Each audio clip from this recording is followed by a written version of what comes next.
Yes, start the recording. That's what we're not here for posterity's sake. Oh wait.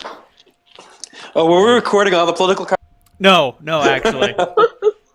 Yay! Um, what I'm saying is vote Ron Powell, vote Ralph Nader. Anyway, uh, you were all surrounded by a series of heavily armed Janamians, and like someone you cannot even see is issuing commands. All right. I thought we saw somebody who was issuing commands, like the guy who's facing us. No? No, like like the people facing you are like you are surrounded with by 13 people with halberds, and the people behind them have some throwing axes, and the people behind them have spells ready, and the people behind them have bows, and then there's someone on one of the sides who is shouting over like 4 or 5 layers deep of completely silent ready people. He's just like, "All right then, I think we're going to press you into service now." Dad. Oh, jeez. Holt's going to hold up his hands and take a step forward. I think that this is all a really big misunderstanding. My name is Nikolai Holt. I'm the leader of this group of sellswords. Yes. I have papers I can show you. I think I would like to speak face to face with the commander here. I'm gonna scoot over to Holt and just brush his shoulder or his elbow, I guess, with enhanced diplomacy. What? does that Is that do? a thing you can do? Yeah, it's a level 0 spell, bitch. What? What does it give me? 1 second, I'm looking it up. 1d4, I think. Yeah, something like that. The creature gets a +2 competence bonus. Oh, okay. It lasts for 1 minute. Alright, let's talk fast. Just tell me when it's over. Well, it's a cantrip, so I can just keep poking. No, you can only cast it on a creature you can touch, and like it's obvious that you casted a spell. It's just all of the spellcasters who are around you could not identify the spell as something harmful, so nobody tried to like counter it or blow you up or whatever. Just make my boy talk good. Unless they have better spellcasters than they did. I mean, not Jesus. really. You're definitely dealing with the same sort of people. They had like maybe 2 people who cast Fireball. Yeah. So. Oh yeah. No. Like that's what you're dealing with. But still, like anyone can counter a spell with a spell of the same type, even if it's not of the same level. So like, if you cast a level 80 magic missile, a level 1 wizard, if they are capable of identifying the spell, can say magic missile counterspell, and your magic missiles fizzle. I thought they had to do like a Dispel Magic type thing where they're doing a... That's only if you use the dispel magic spell as a counterspell. If you have a spell of the exact same name readied and prepared somewhere in your spell book, and someone else casts it, even if they are like 80 levels above you, you can be like, nope, I undo it. But they lose the spell. They lose the spell too, right? Yes. So like, presumably you have more fireballs than they do, but they can still keep you held up. Just throwing that out there. I would never use that. Sorry, I'm trying to find a like table of random races to figure out to randomly determine what the race. Oh, here we go. Oh, sweet. Let's go with fucked up weird races. Let's look at the weird race pile. Oh, man, that's not weird enough. Oh well. Sorry guys, it's a vanilla human. No Vishkana, no orcs, no rat folk. Nope, just a vanilla human today. Ooh, I roll a 100. I get to choose. Anyway, So you actually make a diplomacy check right now just to convince them to let you talk to this person one-on-one. With a 18. That's good enough. Let me look at the diplomacy table. Let me look. So if this doesn't work, then we go to intimidation, which we're better at. I mean, No. Intimidation requires you to negotiate from a position of power. And I Ye mean, of little faith. you've got some power, but they have more of them. Come on, you gotta believe in me. I don't know if you could kill. I believe in you, Holt. I don't know if you could kill 100 of these. No, not for the killing 100 Janonian soldiers. For talking us out of this mess. I trust Holt faith. because Holt is my friend. All right. The creature that you are currently conversing with is unfriendly. I would say that you have made them indifferent. Okay. So, if you keep rolling better things will happen. Okay. Oh, if you fail the check by 5 or more, the character's attitude towards you gets worse. Thanks for telling me. You're welcome. I thought that you should know the rule. Thought that you should know the dangerous parts of the rules as well. Okay. So, let me look at a random class table. No, not 5th edition. No one plays 5th edition. I actually kind of like 5th edition, I know. but like That's the joke. Welcome to the joke. Like I much prefer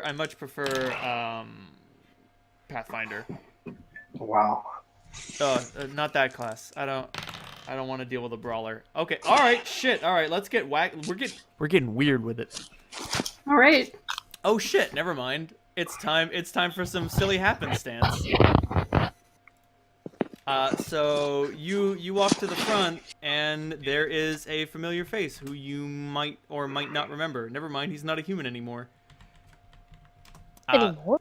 The creature that is standing before you stands about 3 feet tall. He is wearing a coat adorned with bizarre bottles, some of which are smoking. The rest of The alchemist? Yes. The Goblin Alchemist is the leader of this group. Yep. I thought he was insane. Holy shit, hey man! He's not insane. And he's like, yeah, I told you I knew who you guys were. Oh, great. Then this shouldn't be a problem. Oh no, that means I want to press you into service. I know how good you guys are. Wait, You'll forgive me if I politely refuse. That's not how a press into service works.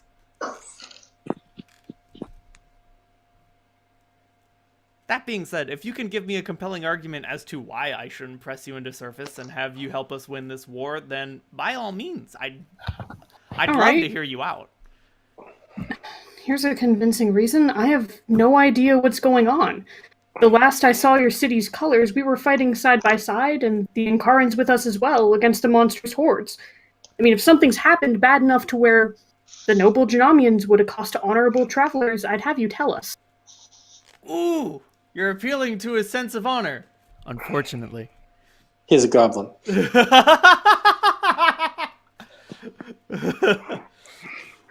Let me try to find. There we go. Let me try to find a picture of goblin loyalty.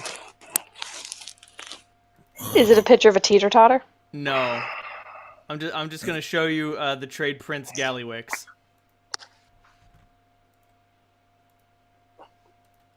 It's in the memes channel. You are dealing with a goblin approximately that loyal. Oh. In any event. I don't know. What? I don't understand. There's another war? The fuck? Well, I mean, that's how things work. Ankara's been breathing down our backs for hundreds of years or something. I don't really know. Point is, But we heard some fucking nonsense but you guys saying that the Inkarans killed Kobo, Kogai. which is ludicrous. We saw the guy get butchered by goblins. I mean, we don't know who engineered that plague. We don't know where it came from. But the higher-ups are using anyone as a scapegoat, and they're doing whatever they can to get this all riled up. Point is, we and we're in a giant deadlock. There's a big old no man's land in between us. It's bad news out here, guys. Now, the way I figure it, I can end this war super fast by sicking you on them. Problem solved. Siege broken, blood shed, battle will be done in a couple of weeks. We're not assassins. I mean, you could be. Not with that Holt attitude. gives him a look. Look, the point is not that this is not the important war. You were at the battle. You know what's coming. Wait, what? There's something coming? He wasn't at the He doesn't- meeting. You know that battle was just to test us and see if we were worthy of the big fight, right? Did they tell you that much at least? What the hell are you talking about, kiddo? Clementine. Oh, sweet Elijah. The dragon Emperor. The dragon emperor is coming. Ooh, now every time for everyone to make diplomacy and or bluff rolls. Whichever is higher, I won't. This is, although you are not lying, like you could, like, I don't know, embellish the truth in some way. 24. Ooh. 16?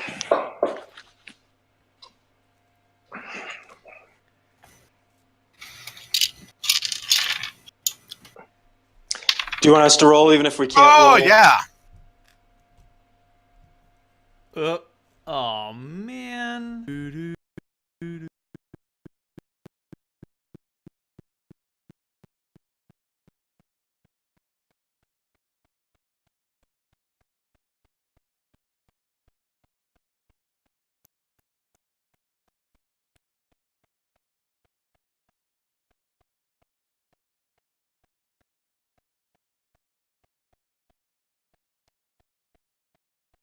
By the way. Sorry guys. My thingy went weird. Give me a second. Sure. Crap. Okay. What did Rivo do? What did he roll? Bravo Alright, saw so the- Holt got a 24. That On diplomacy. And then Clementine got a 16 on bluff, and then I Rivo mean, got a sit by 36 on intimidate. Okay, unfortunately, intimidate is working against you here. Okay. All right, so you convince him that the Dragon Emperor is coming, and he looks at you and he's like, "Oh wow, that's real. Okay, all right, that Yeah. changes some things." Give me a second. Let me reconnoiter. And he takes one of the bottles off of his belt, and he drinks its contents, replacing the bottle when he's done. And like you can see the veins on his head throbbing as he considers what he's just been told.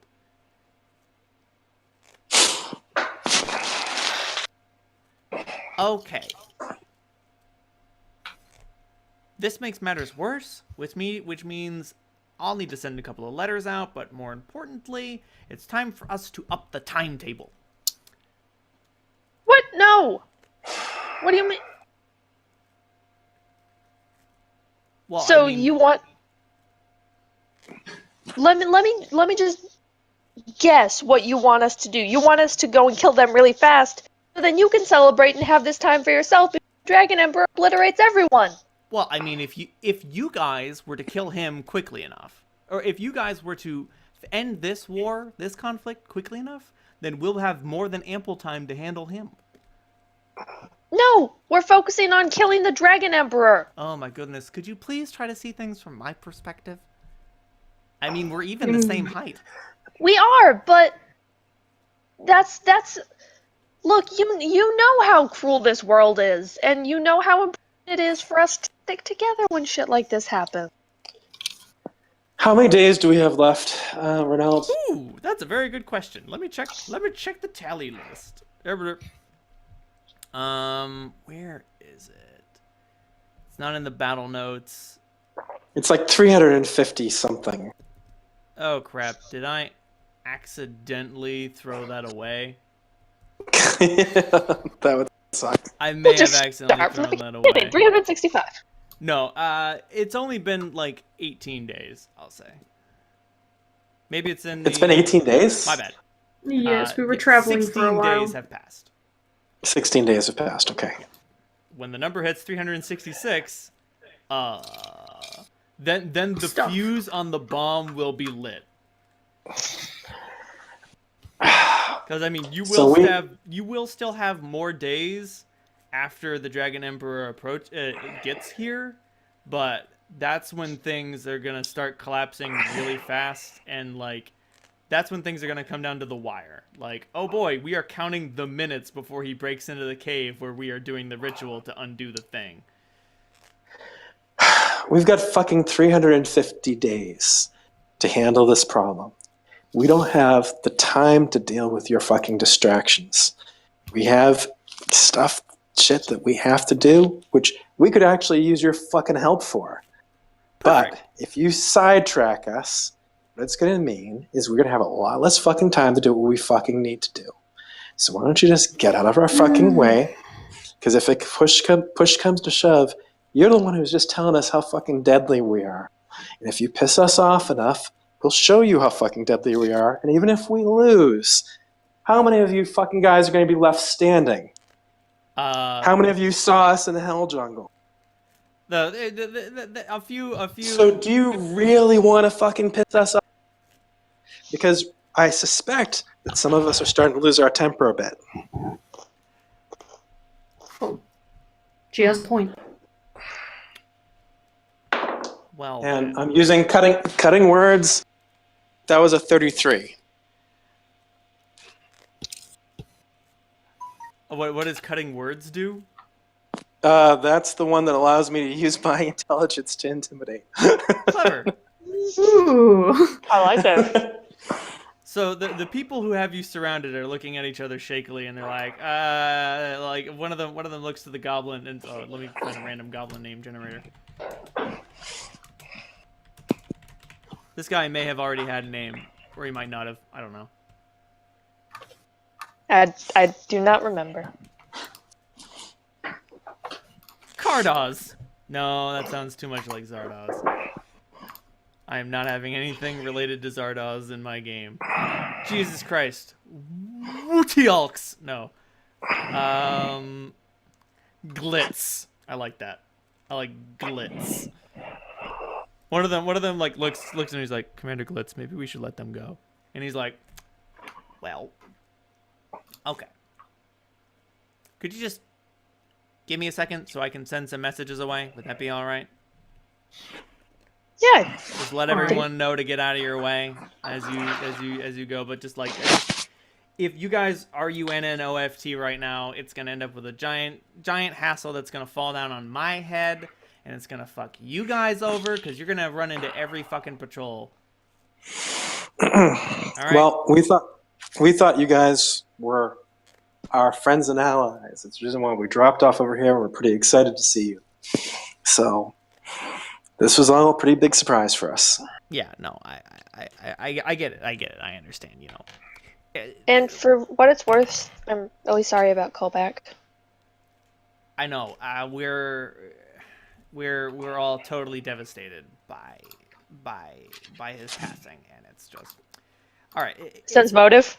I'm about to say, well, everybody make a sense motive roll. 14 plus 28. 9. 12. Does Grub have sense motive? Let's find out. No, he does not. So, Chris, did you roll exceptionally well, or do you just have a... Yeah, no, Rivo either is like plus infinity or nothing. Fair. Min-max. Yeah, I have plus 12 on that, so. Nice. So Yeah, I've got plus 4 because of my circlet. yeah, Salandra, Rivo, obviously you don't trust Glitz completely, but you're not sure. You know he's lying about something, but he's said so much and he is so generally untrustworthy, it is very difficult to pin down where the deception lies.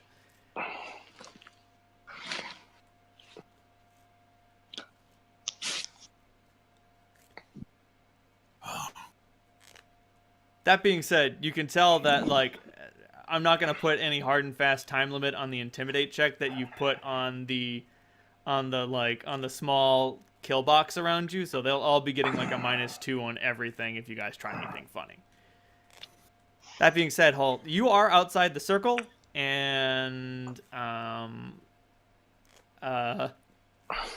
so Glitz is like, shit, Holt, buddy, can I borrow your breastplate? Sort of. Can you just turn around? Yes. Thanks. He's wearing chain. I'm wearing chain. You can use my shield. That'll do. I just need a table, just something. Okay, cool. Yes. And he pulls out some parchment and a pen, and he starts writing some letters. And he's just like, all right, I'm gonna send this one to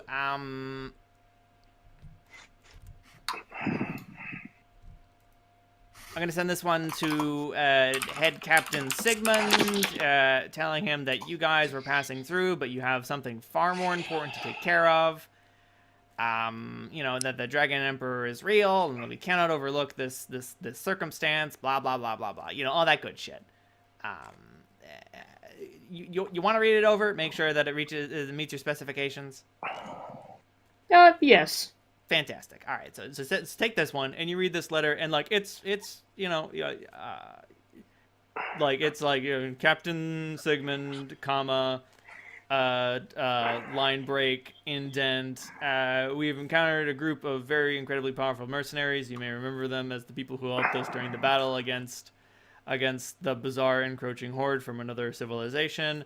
They tell us that there is an even greater host cast beyond it. Perhaps Kobak knew of this, but could not pass on the information before his death, blah, blah, blah, blah, blah.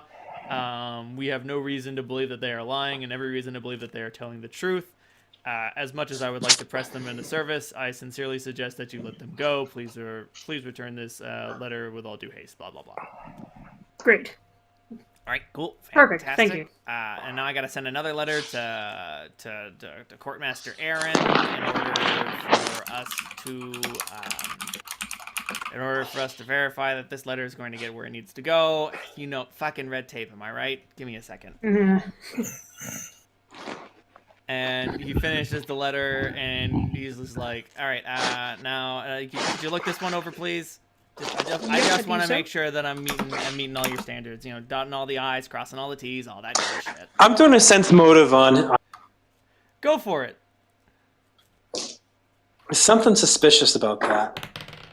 And I get a 32.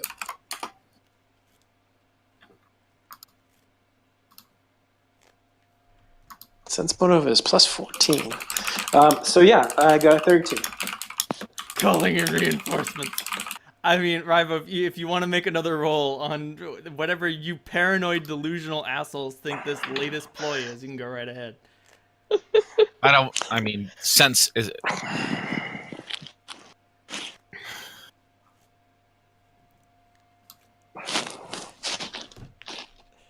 Darn it. I mean... No, mine was a 32. Yeah. But, like, Rivo, you look at this guy and you're like, fucking more talking. Why can't they just get things done in a timely manner? Am I right? Salandra, like, you're trying to grasp what this is all about, and you're like, okay, he's buying time, but for what? He has enough men to get us to, like, if he wanted to turn this into a fight, he could. We'd probably be able to, like, get away, maybe, or someone might get hurt, or someone might get captured, but, like, he has every reason, if he does mean to press us into service the way he seems to be bent on it, he has every reason to like he has every reason to just like knock you all out and like force you in or force you into a combat scenario. Like if he is trying to pull the wool over your eyes, all he's doing is buying time, but like time won't get him anything. Mm-hmm. Like Yeah, I was just wondering if it was a trap, like he's passing a cursed document to Holt that will do something to Holt. I don't know. It's fine. that's cool. Like you pull a detect magic and you're looking over and they're like, that's regular paper. The only magical thing you see over there are like his potion bottles, some of his equipment, and Holt's equipment. But like, nothing like it's not a cursed pen or it's not cursed ink and it's not a cursed page. Okay. Hey, something? People are out to get us. So paranoia is amply justified. This is true. That being said, Salandra, I make a perception roll. Oof. Seriously. I think that's Salandra is rolling up a storm tonight.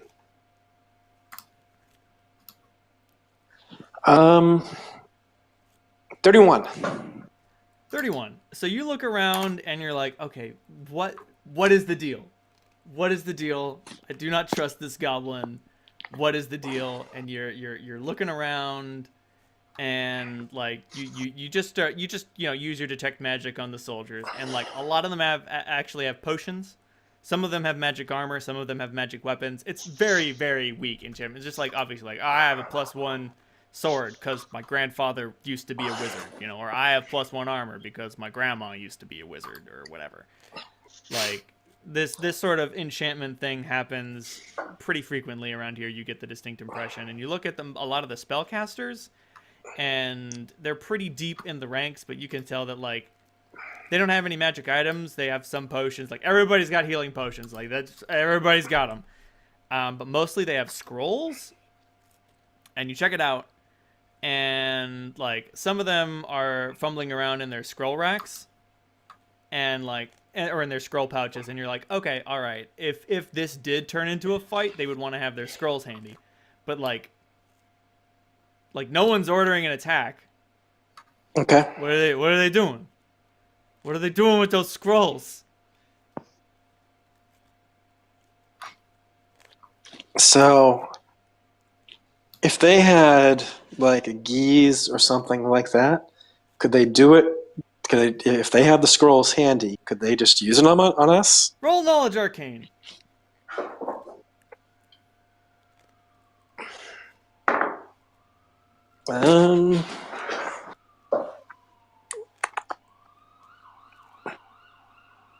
Knowledge arcana is +17, so 12, 29. 29.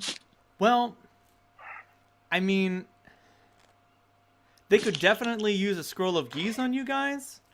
If they did, that would be bad news because geese doesn't have a saving throw.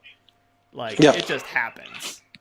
It does offer spell resistance, but you are intimately aware that you guys do not have spell resistance, and they would have no reason to suspect that you did have spell resistance. But then the real kicker comes into play, and you're like, oh, but they would never be able to accurately use geese like from a scroll because geese has a 10-minute cast time. So what sort of magic is on that scroll? Can I tell? Make another knowledge arcane. So if it has a 10-minute cast time and he's stalling for 10 minutes.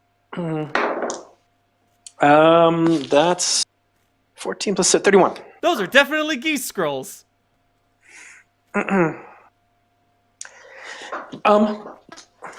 Hey.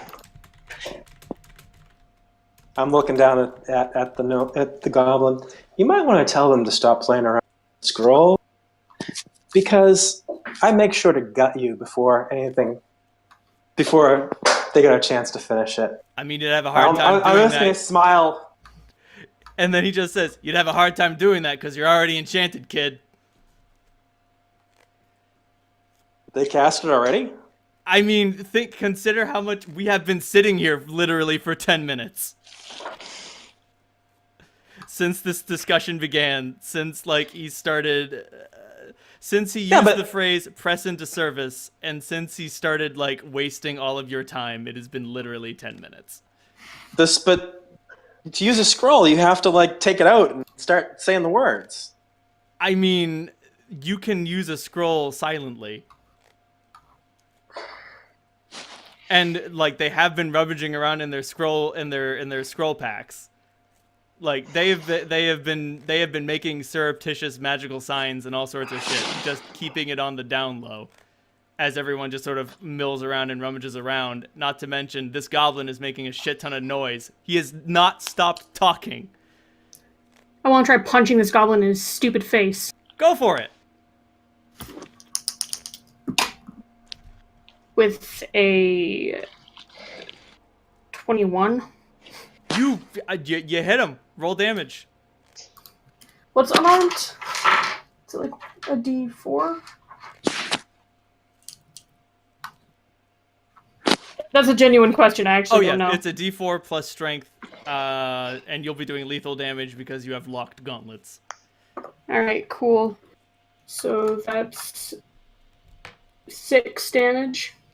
Boom! You slug him right in the kisser. Like, his nose makes a satisfying crunch under your gauntlet, and he, like, flies back and is like, ah, fuck! God damn it! Motherfucker! And then, Holt, you feel awful as all of your attributes go down by 6. Ah! Oh my god, okay.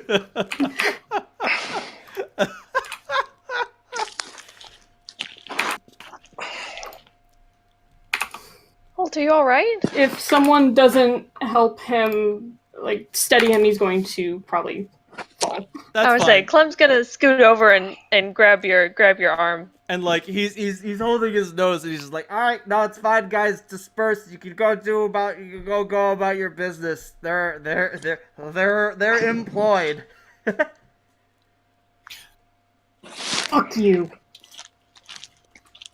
Hey, whatever. I just want to win. Okay. Ugh. Give me a second. Oh, well. All right, Rivo, as soon as you draw your greatsword, all of your attributes go down by 6. As soon as you go to charge, they all go down by 6 again. If you want to attack him with -12 to all your attributes, go for it. He's probably not conscious. I'm about to say, if any of this drops any of your attributes to 0, you will go unconscious.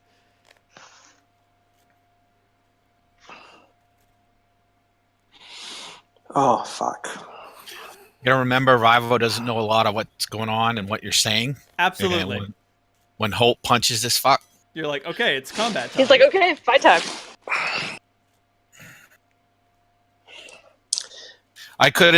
strategically, I shouldn't have done it, but I couldn't think of a reason why Rivo wouldn't do that. No, there's no reason that he wouldn't do it. This is perfectly acceptable. This is why the geese spells were employed in the first place. So, like, Rivo, all of your attributes have had 12 deducted from them. So at this point, I'm detecting the magic on us. It's in place, right? It's in place, but make a knowledge arcana roll. Oof.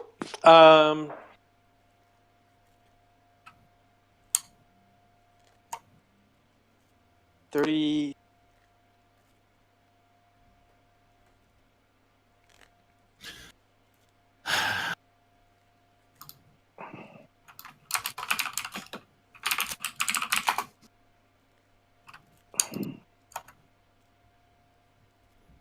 Don't know if you heard me. Oh, I didn't hear you. Oh, okay. I'm sorry.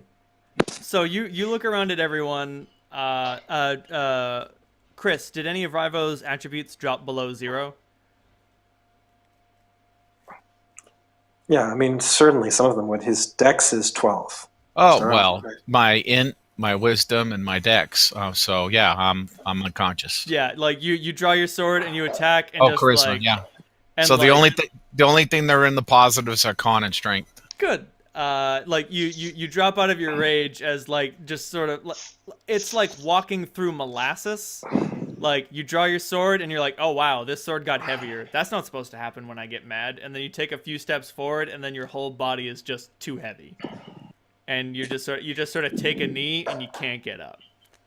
So, Salandra, you look at all of you, like, the rest of the group that had surrounded you, like, walks away, and, like, you can tell that they're sweating, because they're like, holy shit, I can't believe we actually did this. Oh my god, this is awful.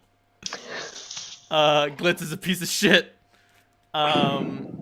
You succeed in your sense motive to realize this, but when you look around at all of you, you're like, oh, yep, Clementine's got it. Toby doesn't have it. Rivo's got it. I've got it. Holt's got it. Grub doesn't have it. And you're like, but why though?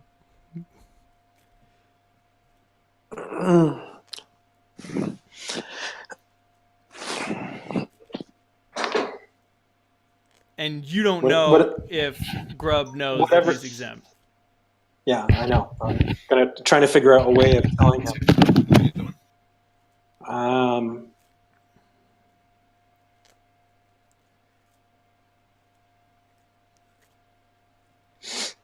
But Glitz drinks a potion. Grub, do you know Celestial?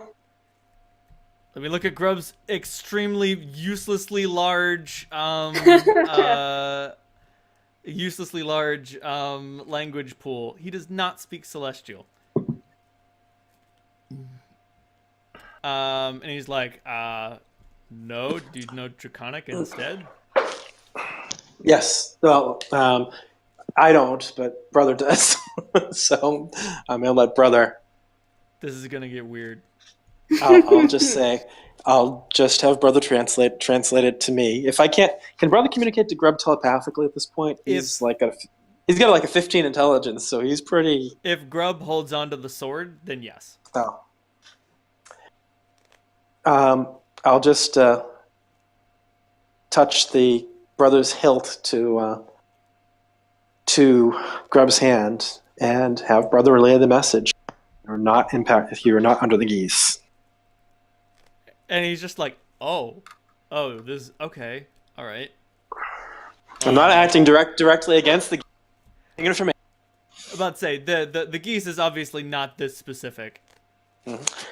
I'm also going to ask a question of someone else. What are you asking who?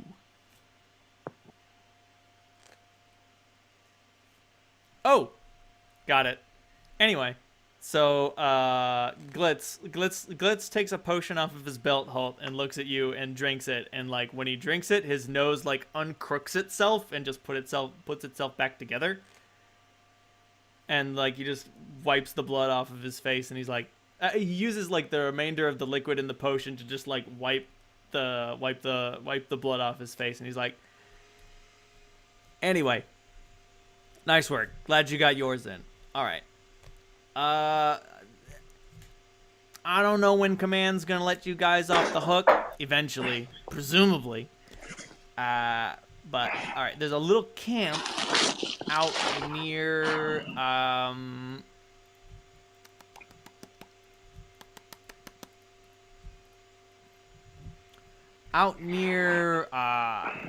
Five. We want you to go out there and disperse them. I mean, you don't gotta kill everyone there, but if you do, whatever. Murder is preferred. Retreat acceptable. Got it? When do you want to start? Everything we said about the Dragon Emperor is correct, right? It's real. Oh yeah. If we're not around to stop it, you guys are all fucked.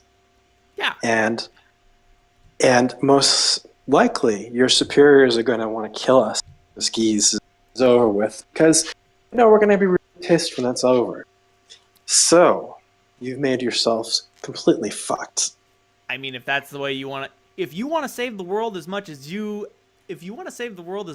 profess to, then the best thing for you to do would be to play ball.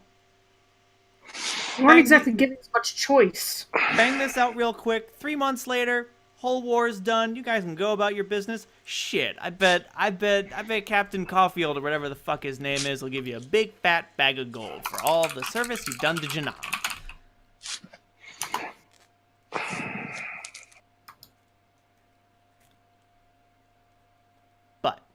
Anyway, shit. I gotta make it reasonable, or else you guys are gonna fucking keel over and die. It'd take you about a day to get there. I'll give you a day to plan, and I'll give you a day to masturbate. So let's call it 4 days. It's not done in 4 days. Well, you won't die, but you'll end up like him. And he points over to Rivo.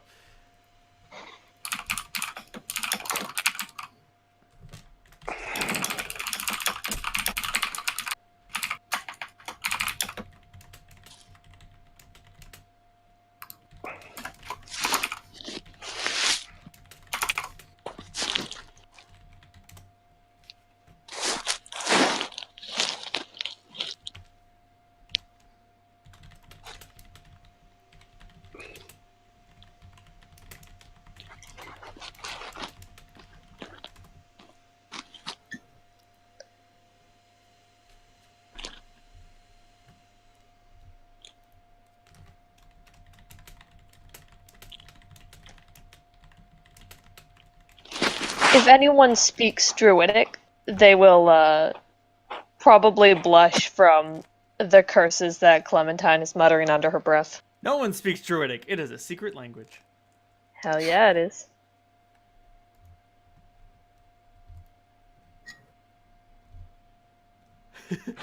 As I understand the baffled by man's incredible ability to fuck up every time.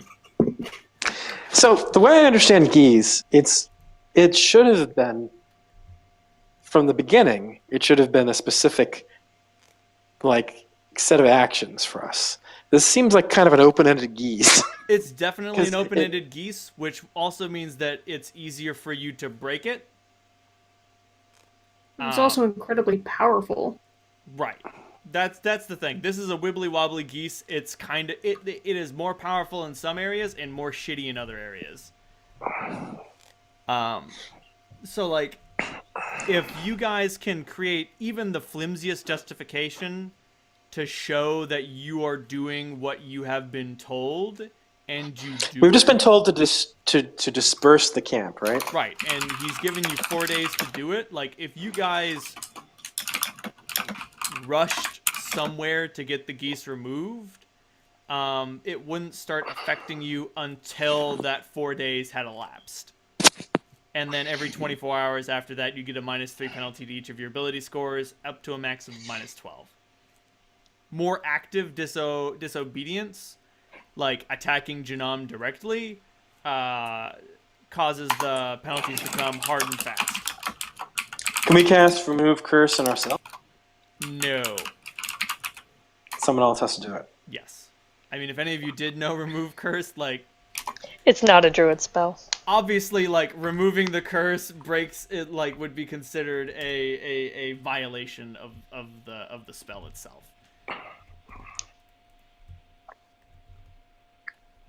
Also, you don't know how powerful the spellcaster it is who wrote those scrolls, because that's what's creating the barrier to removal. Yeah. Yeah, we can't determine the duration of the spell. The duration is permanent. Oh. Until okay. we've achieved the goal of the geese, which is the reason why it's usually a specific set of actions. Right. Like you can tell by looking at the geese on your body what the restrictions are. Like, you are restricted from acting against the interests of Janam, and your goal is to help Janam win the war against Ankara. Subsection A, disperse the camp located at Fiefeld. Fieford, pardon me. How the heck do you spell Janam? J-N-A-A-M? Yeah, good enough. I think it's J-I-N-A-M. Doesn't matter. That being said, taking actions and steps to remove the geese is not limited by the restriction of do not act against Janamian interests. Well, it occurs to me that we've got a little bit of wiggle room in the do not act against Janamian interests, because from my perspective, what we're doing, there's a paradox here. We know because of the information that is available to us, we know that Janami interests are best served by us not doing this. You know that, but the scroll writer doesn't know that. But However, if you could inform the scrolls writer of that, then that could release you from the terms. Well, this piece of shit goblin mentioned a Captain Caulfield.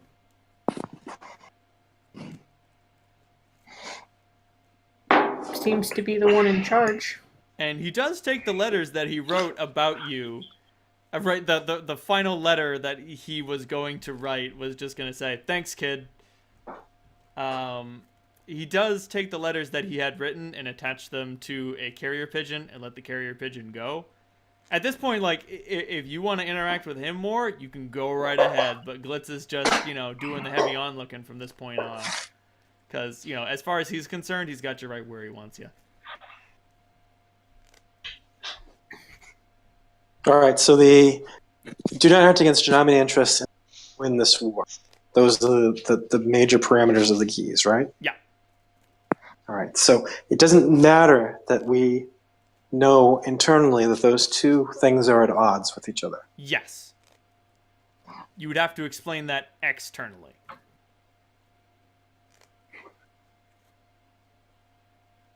Like, actually, thinking about it makes you feel queasy, like your ability scores are about to drop as the spell suddenly spirals into a bizarre descent into madness. Don't think about it too hard. Great.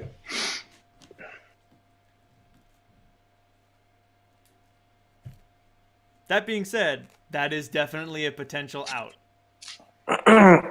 All right, so once we get away from... Hey, you, fuckface. What's up? Well, you're an alchemist. Mm-hmm. We've depleted our supplies. You want us to carry out these tasks for you? We're gonna need some. We need some healing potions to restock. Ooh, that's make a bluff or diplomacy check. You can't intimidate him. You No, can't intimidate him anymore.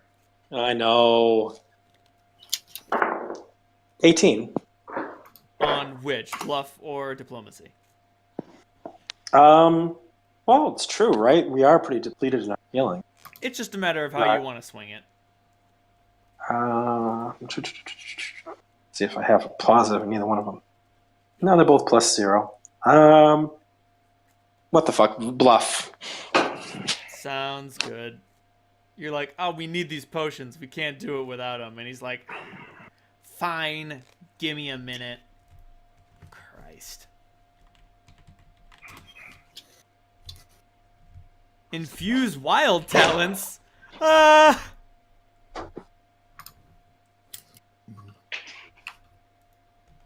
we are, extracts. Well, extracts aren't... He can't give them to us. I was about to say, I was about to look up whether he can give you extracts.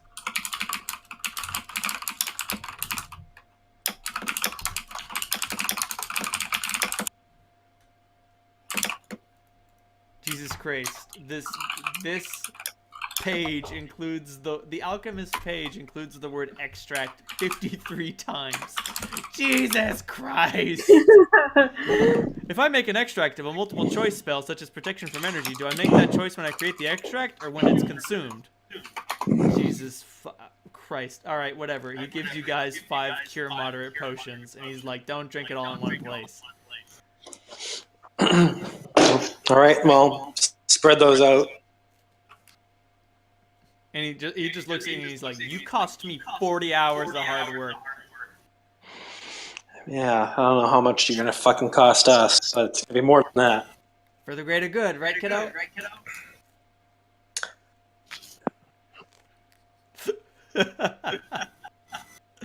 That's me laughing, not him. Yeah, it's him laughing too.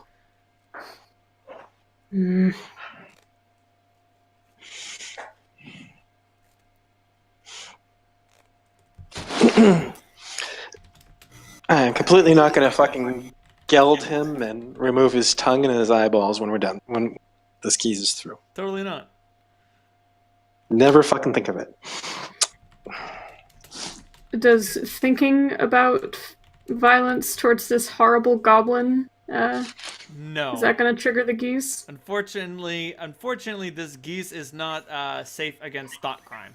Thought crime is still legal under this geese. Oh, then such thought crime is going on right now.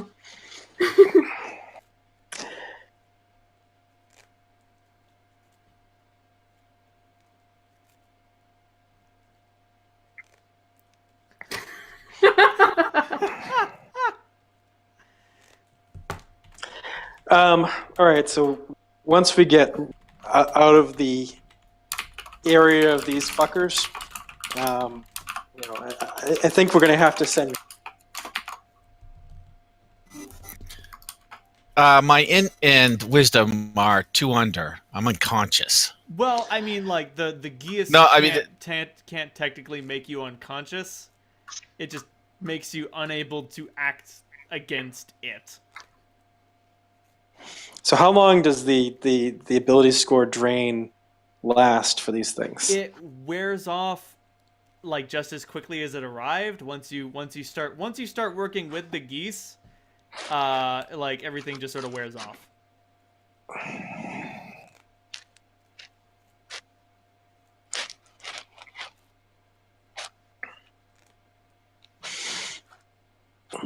Like if Rivo stops like trying to kill the goblin, he'll be able to get back up, and then once he starts trying to kill the goblin, he will once again be paralyzed by the magical effect.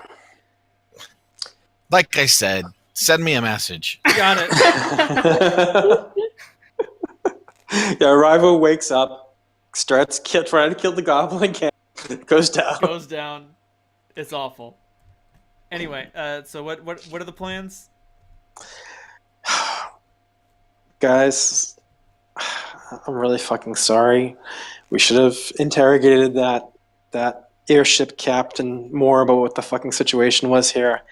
I just thought that these guys were... I really just fucking thought that these were our allies. Guess that was fucking willfully naive on our part. My part. Grubbs looks at you and he's like, what can I say? Your cynicism only strikes when it's inconvenient for you. Fuck. I mean, we fucking fought and died, we I thought it meant more.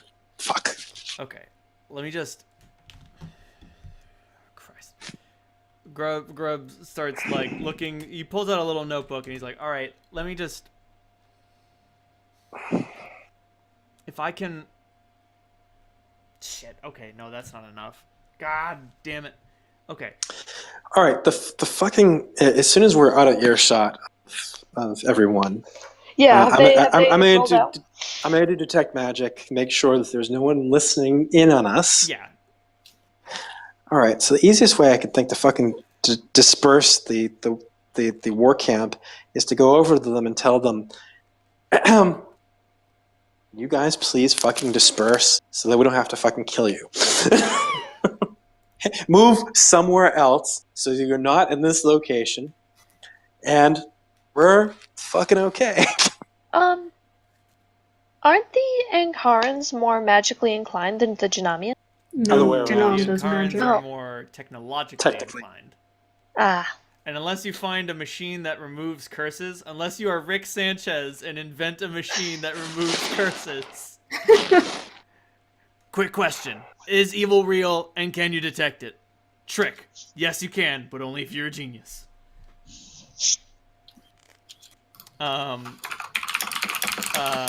So I think that remove curse is a class spell for me, but I don't have it yet. And I couldn't use it even if I could. Grub pipes up and he's like, okay, I could probably make a curse relieving machine, but I don't know who made these scrolls, but he's probably a little bit more badass than me.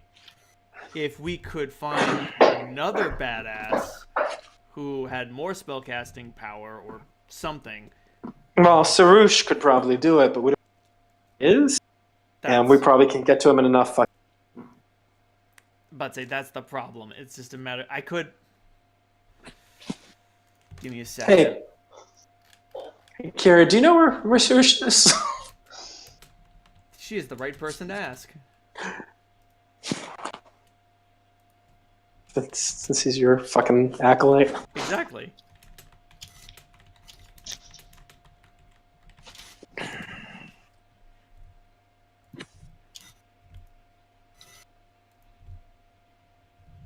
Oh, well, that's a big fucking help.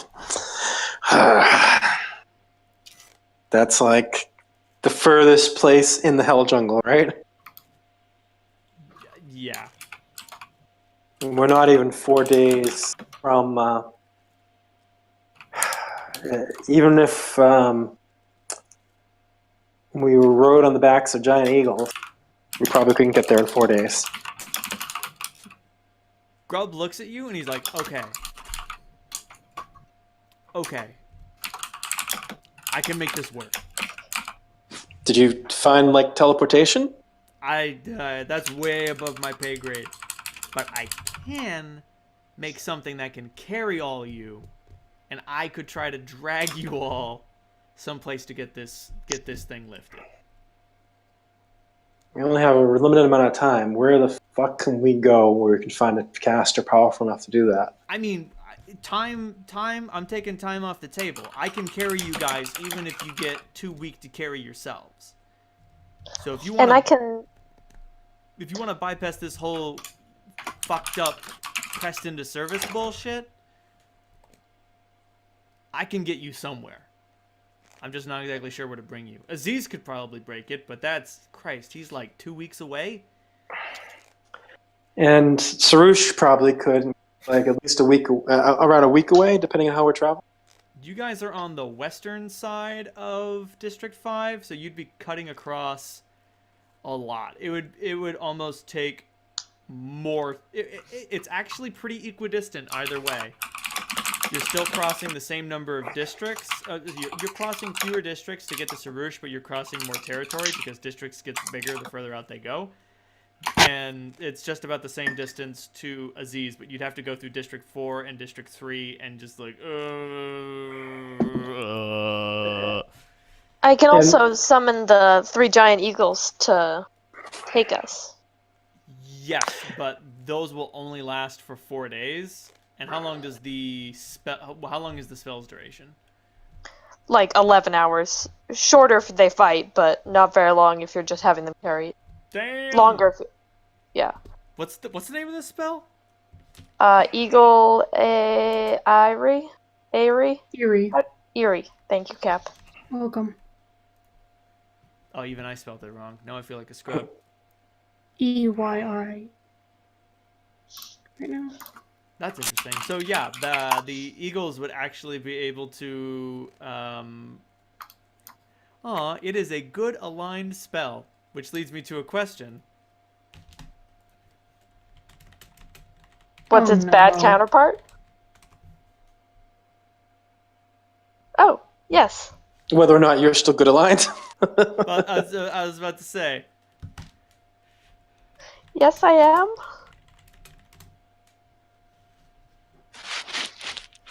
It's what's written on my sheet, bitch. That's great. That doesn't mean anything. What have you done for me lately?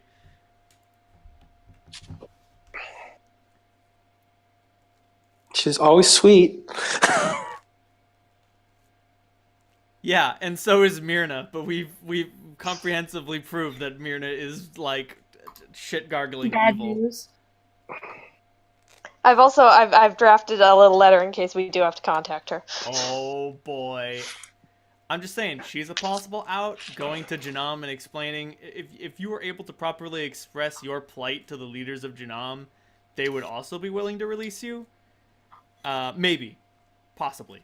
I'm actually not going to put a hard and fast yes, that will work on that. If you can get to Aziz, if you can get to Sarush, there's also another solution that Clementine knows, but I'm not going to tell her. Fuck.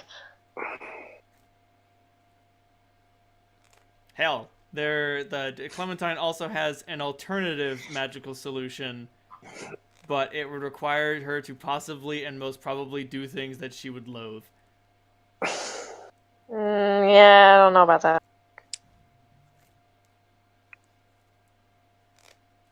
Is it one of the, like, identity spells?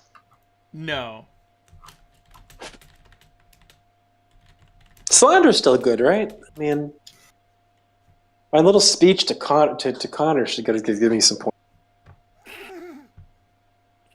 You need to turn this place into a republic. Whatever, kiddo. Yeah.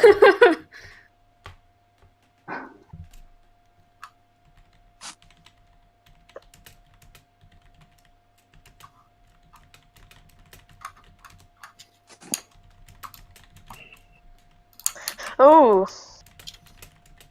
You know,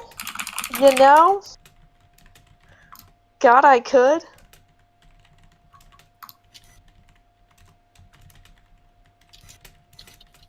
Oh.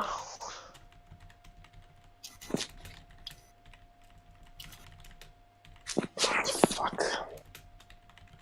It's the last fucking time I trust people. Trust no one.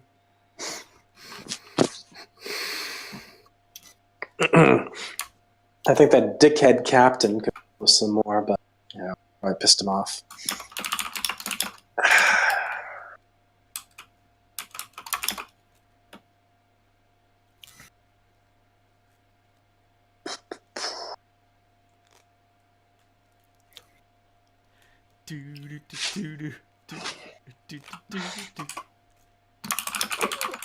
Clementine, you have this zoned out look on your face. What the hell's going on? Having terrible ideas. Let me convince myself they're terrible. That seems to be our fucking specialty. No, these are really bad. Worse than a blood plague? Mm-hmm. Hold gives you a very quizzical look. I wasn't expecting you to say it was. I mean, I'm considering sending a letter to my ex. Yeah, like... What? Do it! What about she can your get ex? us out of this? Like, what is she, some sort of all-powerful mage? Fuck! No, she just probably knows somebody who knows somebody. No, worse, Clementine. She's an all-powerful liar. So the question is, do we want to be in debt to somebody who's going to make our situation worse than it is? I mean, I fucked my way out of worse debts with her before. Not that I want to. Just, I'm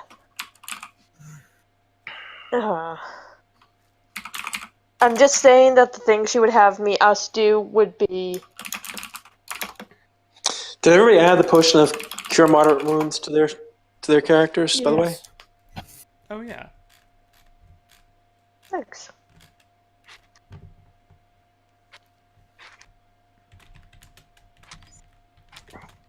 Fuck Honor.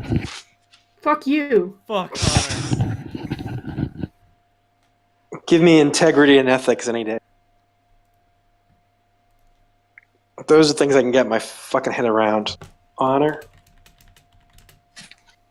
I feel like people use it as a fucking excuse, whatever the hell they want to do. You know, I'm going to try very hard to not be offended.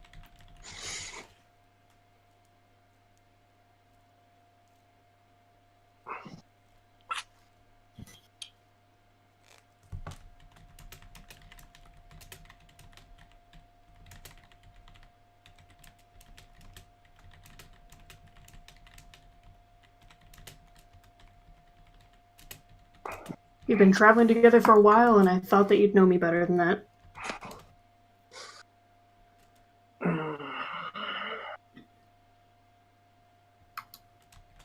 Oh yeah, Reynolds, I just broke out some charmed lingo at you.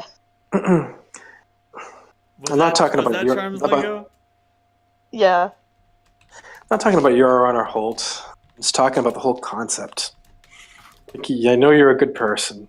What the fuck is the difference, Solandra? For me, honor seems to be a set I'm the one who's supposed to get pissed off. Nah, fuck you! I'm mad! To me, honor seems Okay. a set of it doesn't necessarily have to do with anything that helps people. Now, if it makes you behave in a good, ethical fashion, I'm fine with it. But if it's an excuse to do other stuff, well, I'm not so fine with it. Okay, guys, let's bring our heads together. So, I can summon the big giant eagles. I can handle that. So we can go really fast. We just need to know where we need to go. If Alright, eagles are pretty fucking fast, right? So how fast does it take us to get to Sarush or Aziz on Eagleback? Giant eagles have a flight speed of 80 feet per round. And let me look at how marching works. I think that as much, I mean, I love Sarush and I would love to see him. I'm sure he's the one that could probably help me get my arm back. Yeah, that's what I was thinking too. But here's the thing, we need to go north because that's where the rest of the keys are and that's where we're supposed to be headed. So, really, otherwise we're gonna go to Sarush, backtrack, pass through here again, the whole damn thing might happen to us again. So if we go north towards Aziz, then we might be in a better spot. Salandra does a deep bow to you. Your logic is impeccable, my lady. Oh, thanks. I don't understand any of this. Are we going to need these people to fight for us? Yeah. We We're need gonna to need get this everyone to off, fight and we with need to us. kill these people. No. Yeah, we can't fucking kill them without fucking passing out the way you just did. It's not that easy to break a geese. Otherwise, we wouldn't have this problem. Salandra, Yeah. is it possible for me to send a message to Aziz for him to try and meet us? I was Or is wondering. he kind of dug into where he's supposed to be? He's pretty dug in, but he's pretty powerful. Arcane. I was wondering if he could actually even teleport. Could get a message to him. I can get a message to him. Animal messenger? Takes a few days, doesn't it? Yeah. Hey, what about Bowman? What about him? Would any of his clerks? No, they didn't seem like they had that much juice. They might, if they all work together through the power of friendship, they might be able to break this geese. But they're also awfully lawful, so maybe not. The spell is literally break rules. Yeah, and they're made of rules.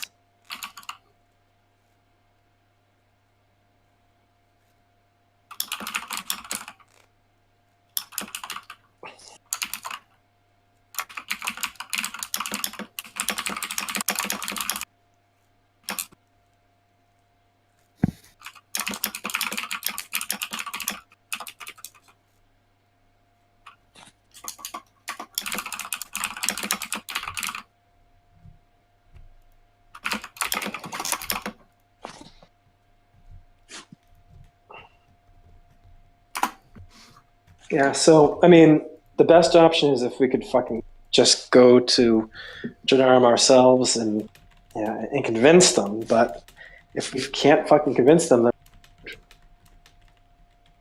So, I mean, there's a fucking paradox embedded in the code of this geese. It's telling us to act in the interest of Janarm, and it's telling us to help fucking win the war. And those two things are contradictory to each other. I was hoping that'd be enough for us to... It's not.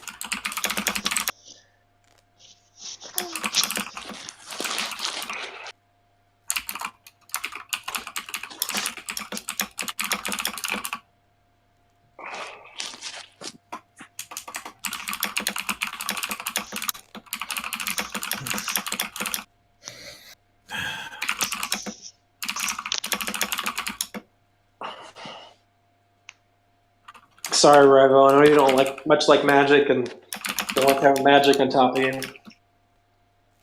I'm not Or too fucking underneath fond of the this. To the giant eagles. This is a fucked up spell, though. It's a super fucked up spell.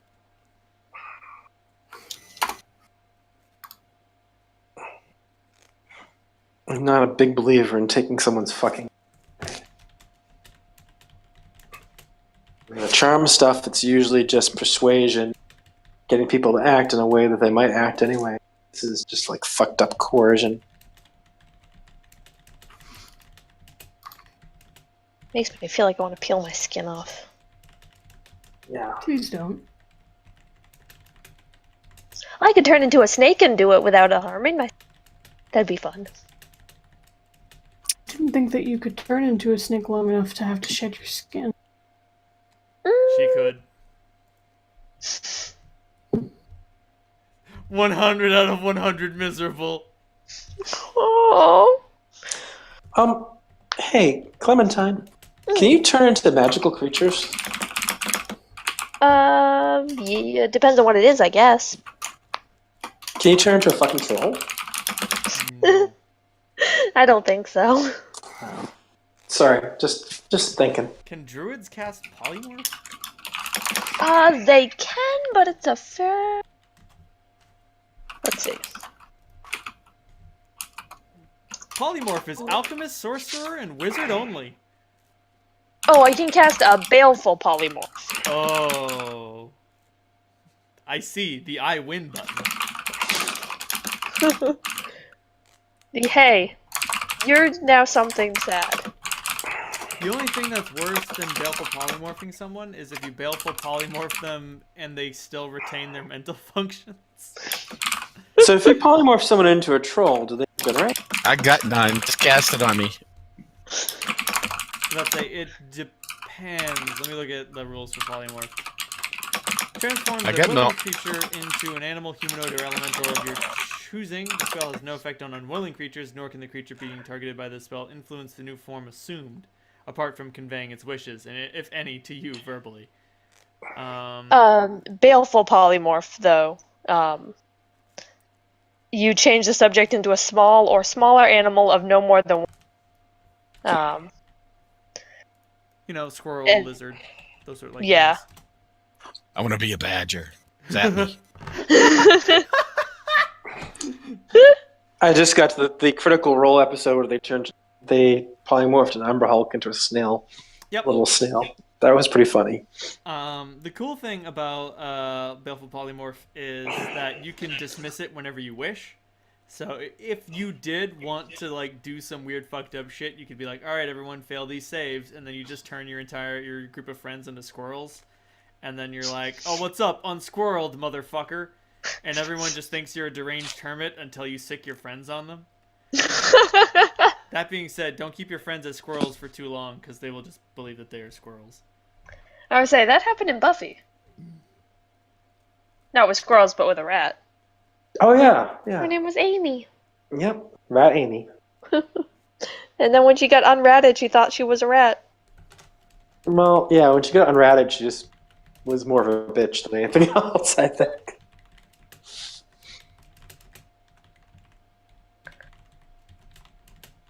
Cap decided was so good.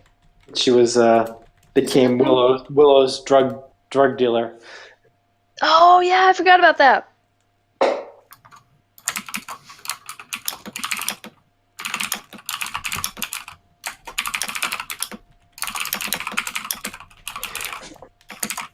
Though the funniest part was when Willow cast that spell that made her will be real. It was like fairly early on, and she says, 1 minute she's a girl, and then Amy turned right back into a girl and had this big smile on her face, and then next she's a rat, and she went right back to being a rat for like several seasons. So. Oh, Jesus.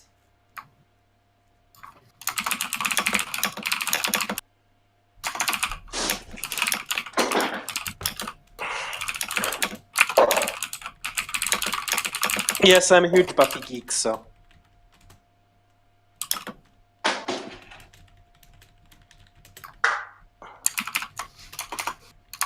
We should send a letter to Aziz telling him what's going on. Actually, I don't. I think that I have a better idea. Yeah? We don't need to go as far as District 2. You know someone in District 3 or 4? District 4, I have someone who can help us. Is it Kali? No, it's not Kali. Oh. Is it a fucking Medusa? Yes. Oh, fun! Is this gonna make us owe someone more than we fucking do with the geese? Absolutely not. That's for me to worry about. It's Is going this to kind of like cost a me texting Myrna sort of thing? Not at all. Okay. I'm cool with it.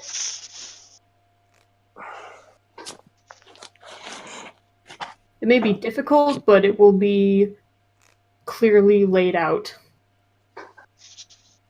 We don't have to worry about trickery or a never-ending string of things we'd have to do to get this geese off of us. We go there, we talk to her,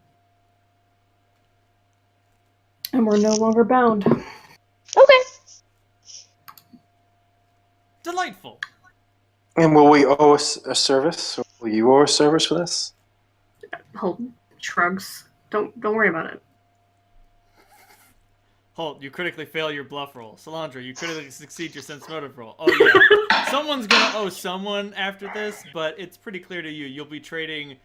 The request the request that will be requested of you will be much less than what's being asked of you here.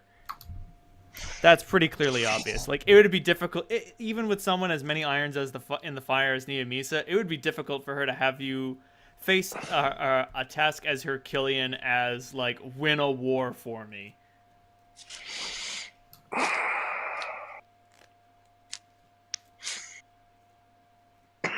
All right. Let me get these eagles. Boom, eagles. And like just oh my god, they're so beautiful. Like in a like clouds descend, and from those clouds descend eagles, and they look at you all. And then, how many eagles do you get? I get 3. You get 3 eagles. Well, you and Grub can double up. Oh, I also do there's a spell where you can turn your animal companion into a little stone statue. Sweet. I was about to say, Toby is very upset, but he'll do it. I'm sorry, baby. The eagles could just carry Toby in their talons. Right? Just don't worry about it. No, actually... I mean, Toby, I'll let you pick, but... Bah. Okay. You'll accept the stone statue. The big issue with the giant eagles is that they only have a strength score of 18, but they are large size. Let me figure out what their encumbrance is. Oh, my face. So basically, Holt and Rive are Yes.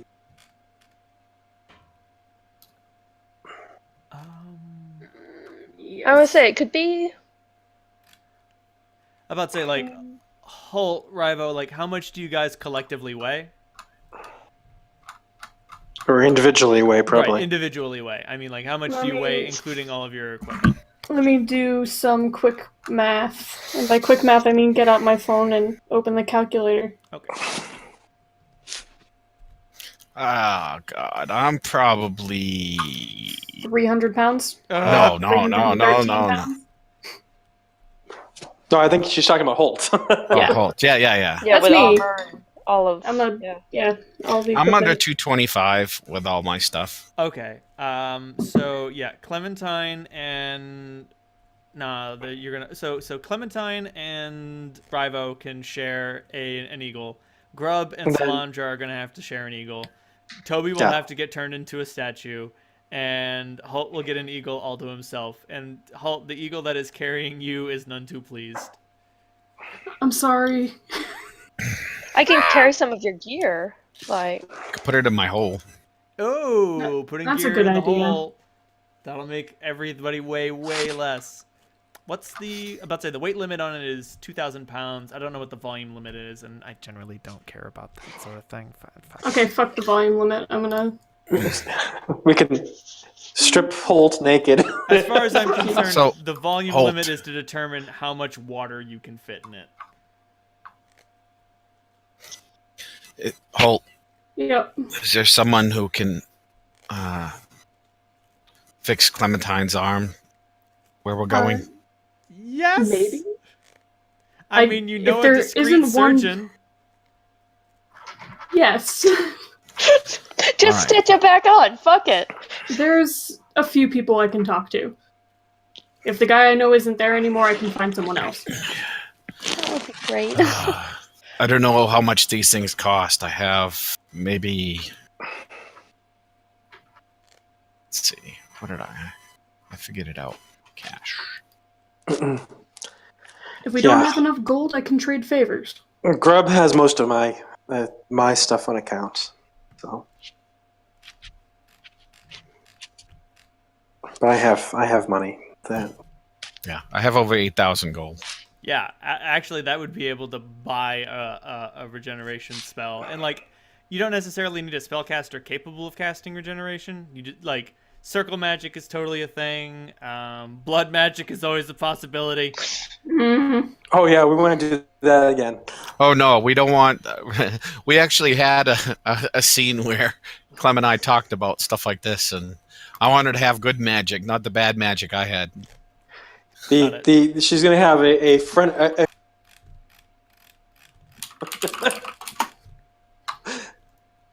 That would be cool, right? Right? Anyway, so you get on your eagles and fly. This is wonderful. It's Well, I pretty assume I'm. Well, I don't know if I gain my stats if I just sit there or not. You do, like, unless you are actively jumping off of the eagle to attack the goblin, you will get your attributes back. Oh, that fuck is so dead. -6. We've got other fucking things to deal with, but yeah. Well, Personally, I wanted to make him suffer. well, Rive isn't as much pissed at him, but he just doesn't like, all these. Political Whoever's at machinations. Whoever's at the top of that fucking shit heap, he just wants to fucking take care of them all. He doesn't want to know their names. He just wants to fucking bathe in their guts. Yep, that is how I designed the Chosen. Understandable. Have a nice day. It's the first. What is that? Is that what my god says to me? The first Berserk episode where Guts is actually trying to be an assassin. That's how I visualize Rivo as. Essentially. Why would you rip my heart out in this way. So, yeah, you guys fly over District 4. You don't get brought down to pay flying taxes because you are a giant eagle, and they're like, you can only imagine the bean counters down below who are like, can we tax giant eagles? I don't think. No, we'd kill them with the harpoon. No, shit. How the fuck do we? Oh, there they go.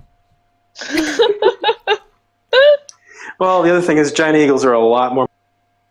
They're a lot more mobile, and they're a lot faster than Helgag.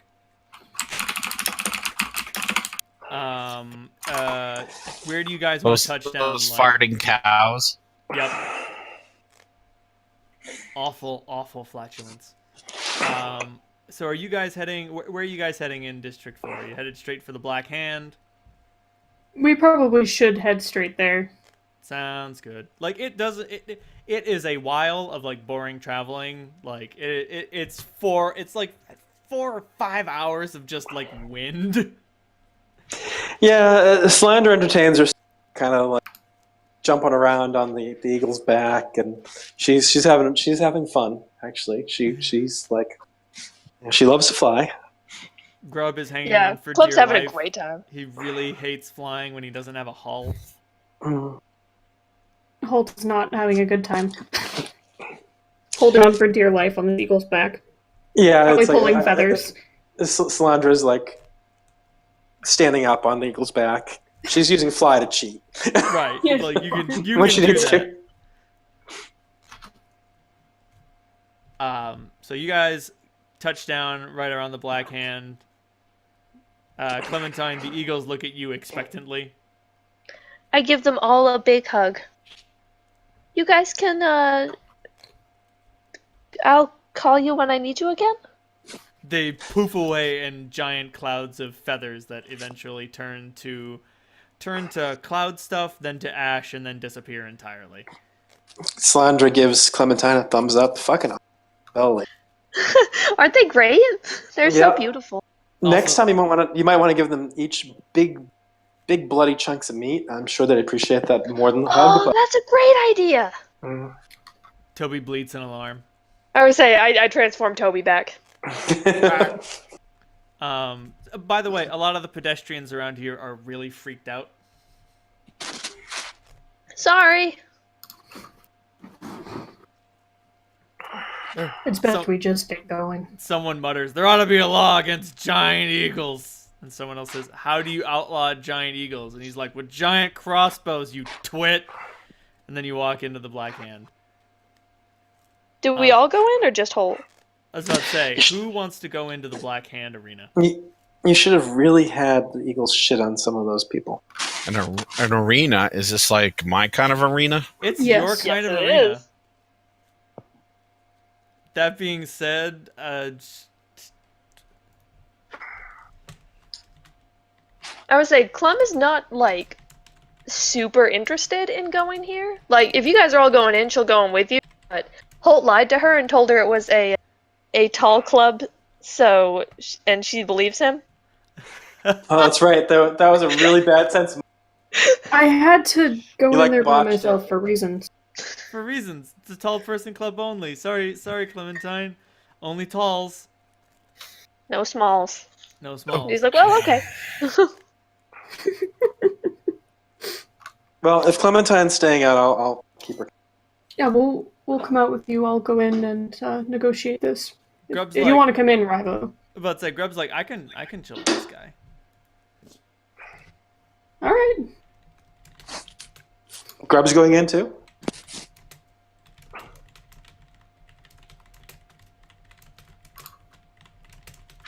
No, Grub volunteers to stay outside with Clementine. He's like, I'm not into blood sports.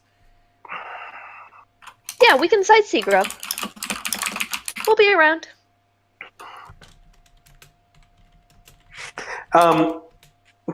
Slander's really worried she's going to see something not be able to tolerate. This is District 4. In the in the Black Hand.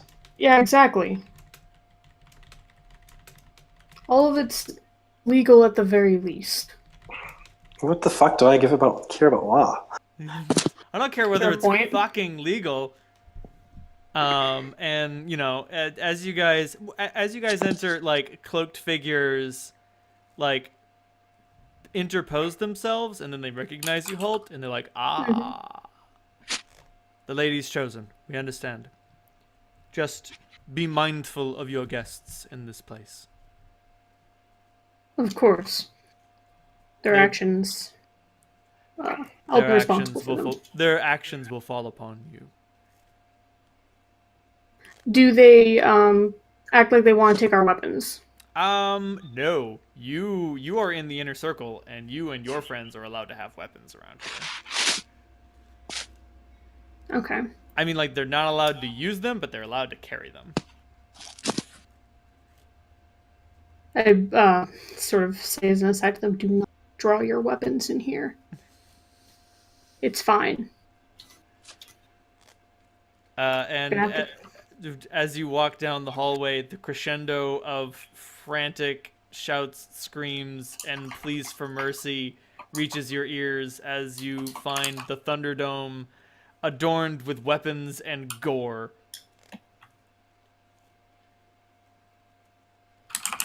As a fight is finishing, and like you can see the loser, like both of his hands have been chopped off, and he's like, don't, please, I can't, and everyone is like so ashamed that he's begging for mercy.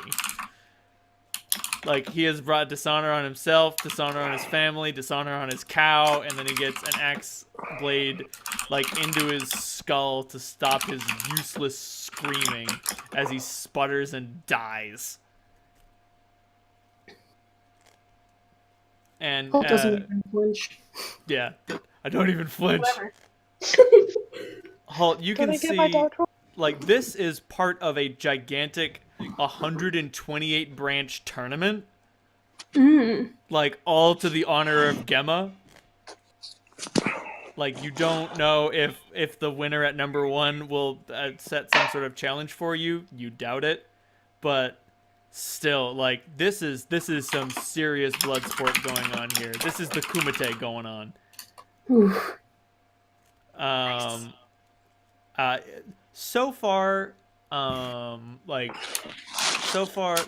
the first bracket has been has ended. So 64 fights have occurred. 64 people have died. And we're 20 fights into the second layer of the bracket.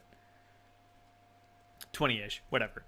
Point is, you have like ready access to sort of the backstage. You can go where you want, do what you do. Great. Going to head towards where I know Neomisa's office to be.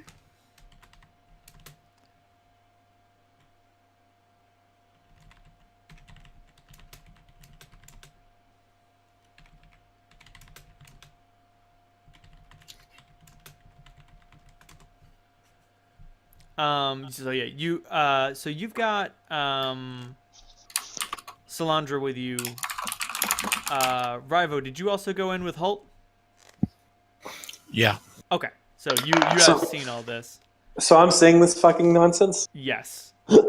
Also, like, I should mention that like the ceiling is adorned with like a mural of Gemma, and it's like what's that painting where like God's finger touches what's his face? It's like that, but with Yeah, I got it. yeah, it's Gemma, but like whoever it is that Gemma is supposed to be reaching out to, that part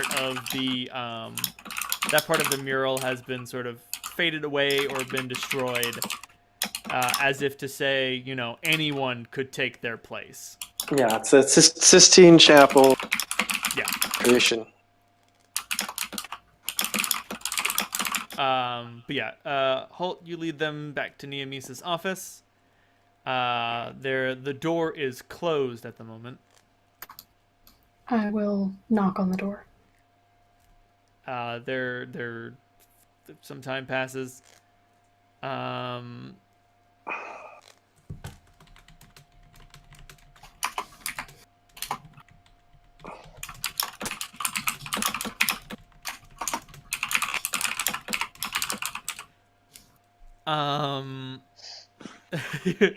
Get your rubbery lumps here.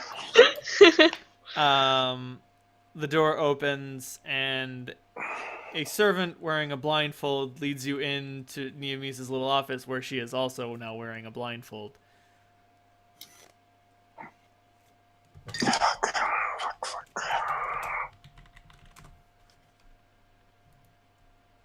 They are sustaining.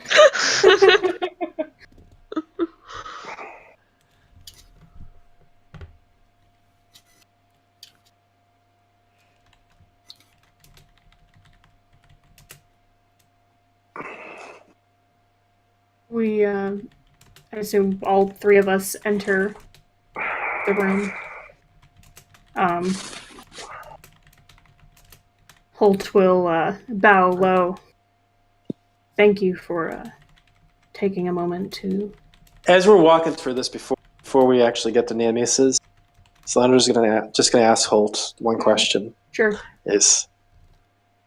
Are these people here fucking willingly? Every single one. They tell you the risks at the door. If you want a deathless fight, you go across the street. No fucking slaves. No one who has. Everyone has a fucking choice to be here. Yes. Fucked up humans are so fucked up.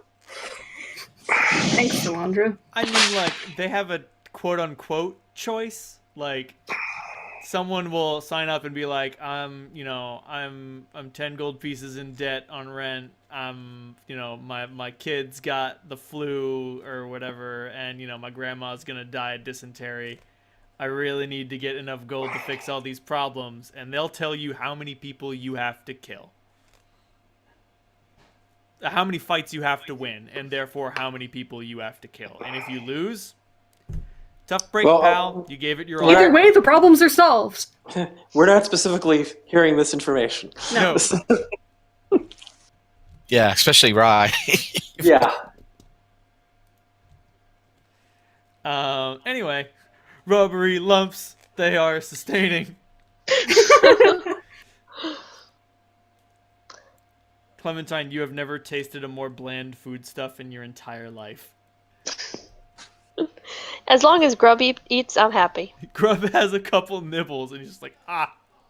They probably have some fucking sticky tofu here. This seems like very much a night market type place. Oh yeah, definitely. But you guys are just in a bad part of town. Yeah, we're not wandering too far. Well, I mean, like, thankfully, at level 11, you guys look like Bojan badasses. Any pickpocket worth their salt understands, no, if anyone's gonna rob them, the Duke is gonna do it. Like, shit, if I robbed this guy, I might get in trouble because I'm not important enough to rob them. Still, so Holt, you walk into Neemisa's office. She is like a much more sort of regal Gorgon. Like Riate was like a fledgling Medusa.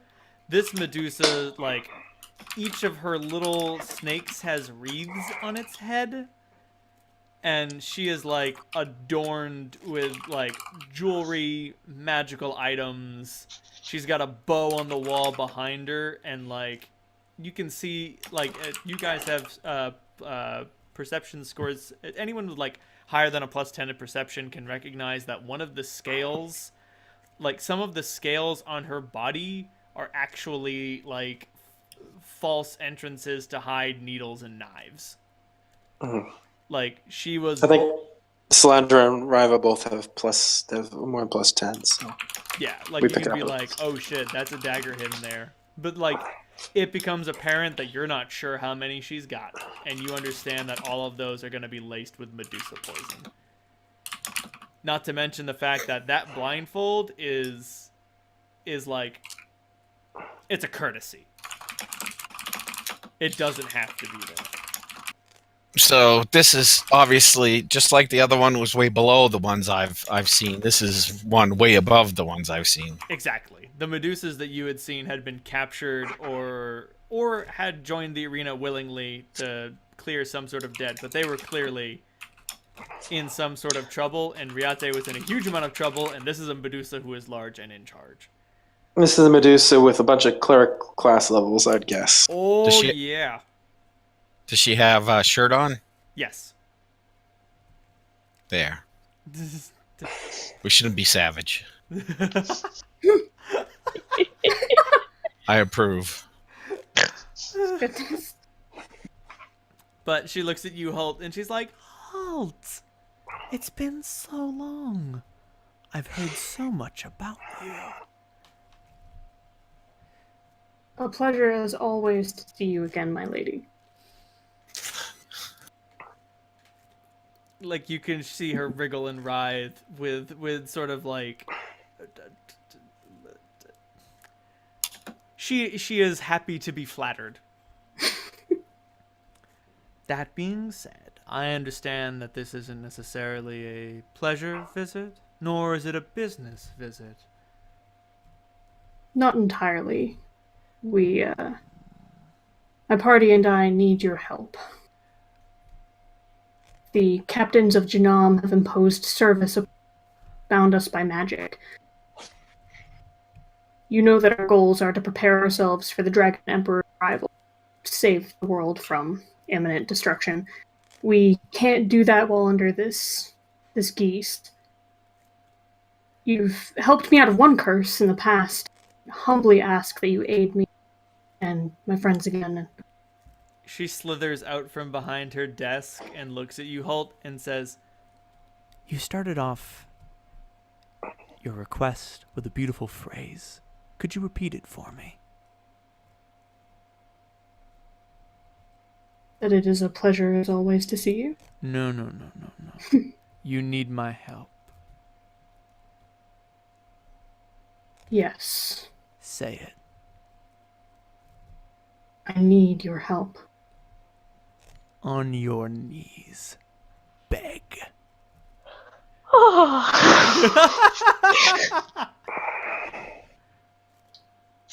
Slowly, Holt will get to his knees and, careful not to touch her in any way.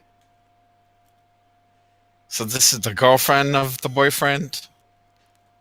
You're not sure what the relationship between Holt and Neomisa is. Oh, It's becoming clearer and clearer by the minute. No, it isn't. If Solandra's like, oh, I never realized the Holt was a sub before. Really? Jesus, fuck. We're learning all sorts of So much for that things sense motive. today. We're all learning all sorts of things. My lady Neomisa, I beg you to use your power to help us. I'll do whatever you require if you would be willing to do me and our Lord this service.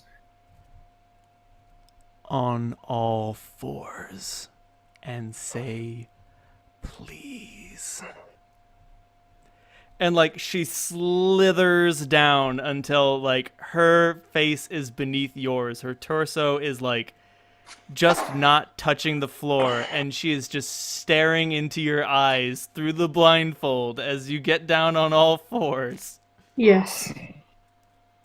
And she just wants you to say that one word. Please. At which point, like, her snake tail wraps you up and she lifts you up while kissing you, and she pulls you in for a great big, deep, like, incredibly constricting, kind of painful hug.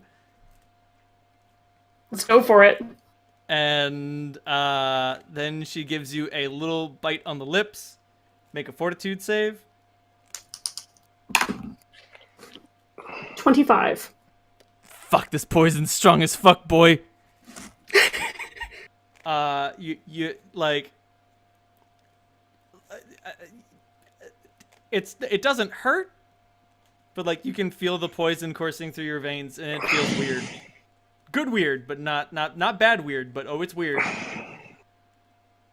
And then she like uncoils Holt. Holt, are you able to stand up? Are you just gonna lie there for a little bit? Are you gonna take a knee? You gonna take a seat? Take a knee. You take a knee. Very well then. I understand. You understand that I can't necessarily give this out for free, but I understand the nature of our issue and the magnitude of what we are about to face. But I will need a favor in return. Yes. If the Janamians prefer conscription, I see no reason why we shouldn't stoop to their lows.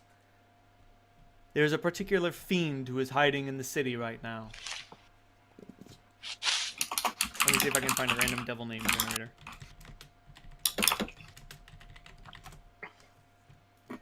Sweet demon name generator. Give me that shit. His name is Volroth. I want you to find him and make him hurt so bad that he works for me now.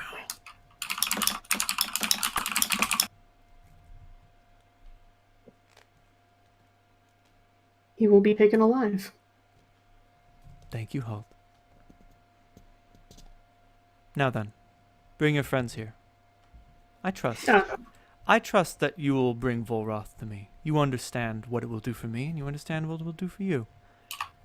Tell no one that you were paid before you delivered. Never. It will Time to go. Now that that discomfort is past. What about fucking Right. Clem? Comfort. Shh.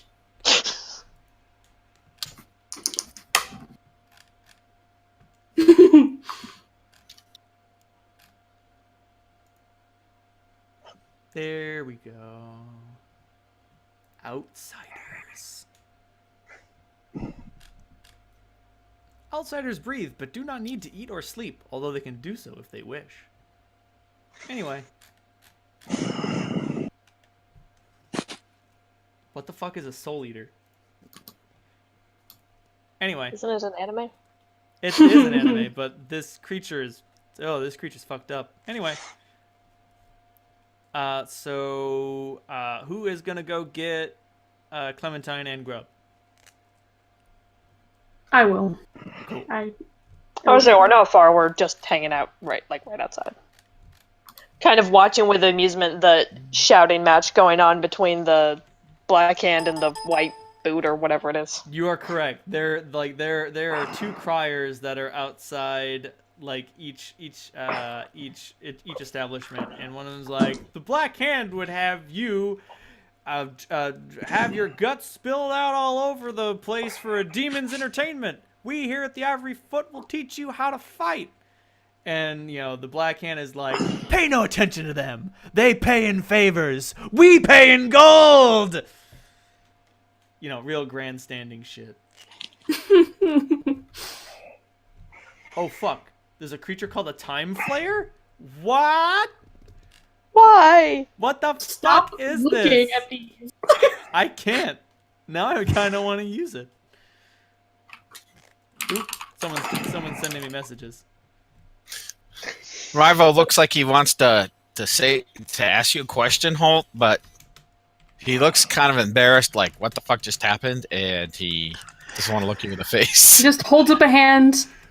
I'll be right back. Slandra whispers to Rival that as it's like explaining to him the basics of, well, this is, some people who are fucking into like this whole, you know, it's gonna make no sense at all. Because it's like, it's obvious to that like Holt isn't resisting this At all. Yep. And so she knows what Holt's kink is now. I hope that was. So I have a halfling to find. I hope this was as uncomfortable for all of you as it was comfortable for me. Anyway. Yep. Totally uncomfortable. I think the only person, it's like the only person that, if Clementine had been there for that, I think Holt would have then had more trouble with it. But Yeah. So when we get outside and I hear the criers, I try to figure out what the fuck is going on. Are they trying to get people? Is it two separate establishments? It is two separate establishments, and they're in sort of like conflict with each other.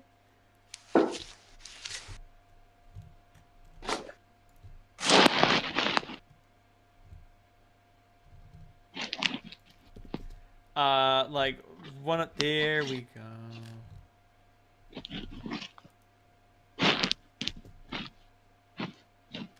Like they are.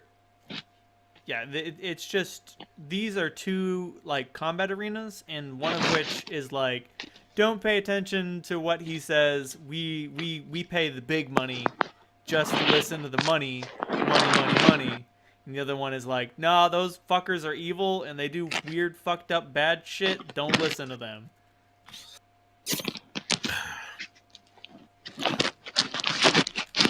they seem to have sense.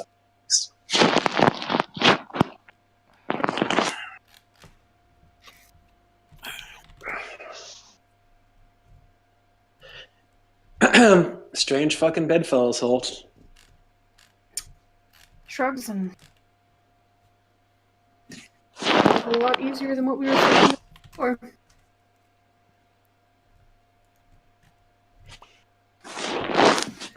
Where did those guys get off to? Right, they Oh, we're right here. Yeah, they're just over there. They're eating rubbery lumps. Hope you hope those can, rubbery lumps are properly sourced, or else they're going to get very sick. you can recognize Robin and Clementine from like a They're such a weird mix. Dave, did you eat Dave, your are you microphone? fucking devouring your Right. microphone? What was that? It sounded Are like you? you Do were you have eating your microphone microphone. stuffed inside your mouth? No, it was up against my neck. I just noticed. Oh. So yeah, I was saying that the two of them are such an unusual mix that Grub being 6'6" and skinny as a pole. Wait. 6'6" and 120 pounds, right? Wasn't that what you said? Yep. Like, beanpole is a phrase that was used to describe him. Holy shit! Probably. Never mind. Stick insect too.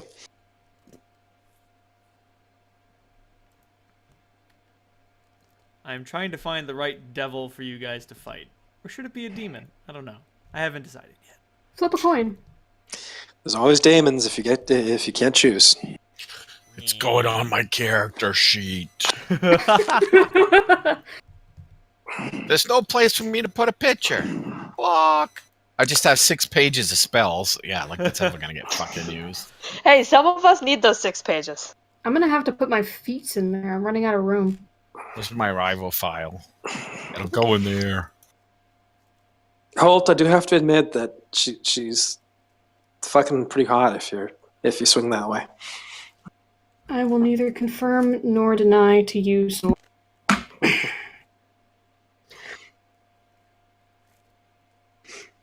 Yep. Okay.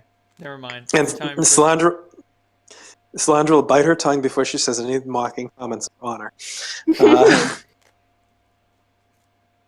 She knows Holt's already pissed off with her, so. just a little bit. There. It's in my rival file. So, you guys get brought in. Clementine, you and Grub finally get to meet Niamisa. Oh wow. Like, she looks at Holt with a combination of, like, I don't know, like ownership and hunger. Clem's really distracted by how gorgeous Niamisa is. And Oh, fuck. she does say, like, this will take some time. Be patient. What the fuck's going on over there, Dave? I don't know. What are you? Is it a noise again? Yes, Yeah, you're sounds eating like your you're having were a you, like- seizure. Yeah. Sounds like you're having a seizure against the damn microphone. It must be my beard. damn beard. That's it. You're fighting 8 bearded devils now. The attack of the beard. You said one devil, so it's only one bearded devil, which we can kick its ass really easy. Pretty easily. Although it does have a beard attack. That confers a disease. Ew.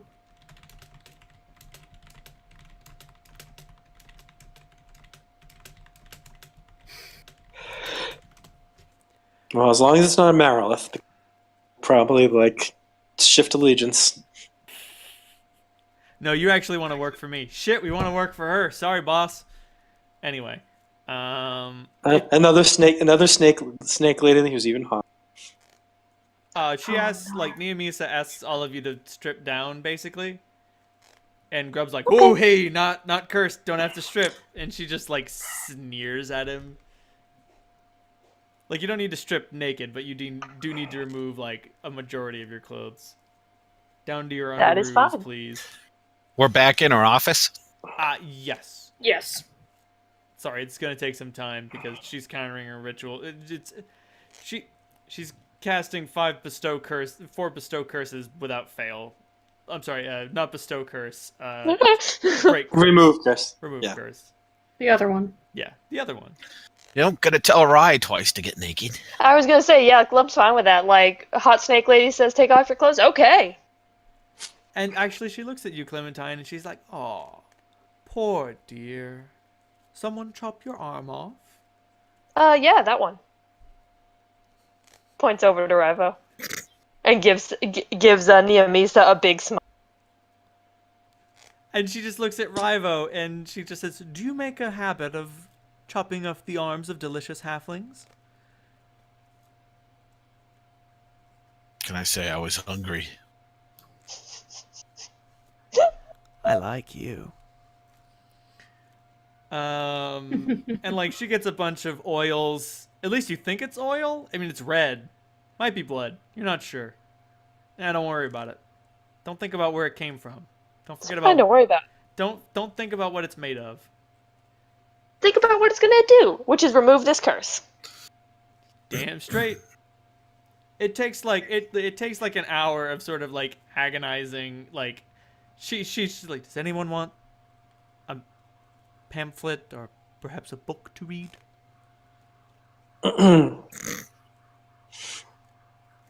Well, Slender will perk up and she'll take a book. Oh boy.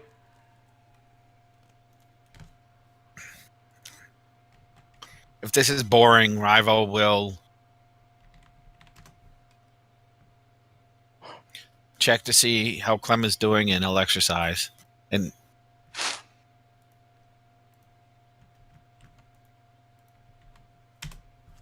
This is the book you get. Huh. Salandra, Cool. do you know Infernal? I do not, and neither does Brother. Do you know? We can look at the pictures. You can look at the pictures. Brother knows Abyssal and Oh, Draconic. Abyssal will do. That's fine. It's dual translated.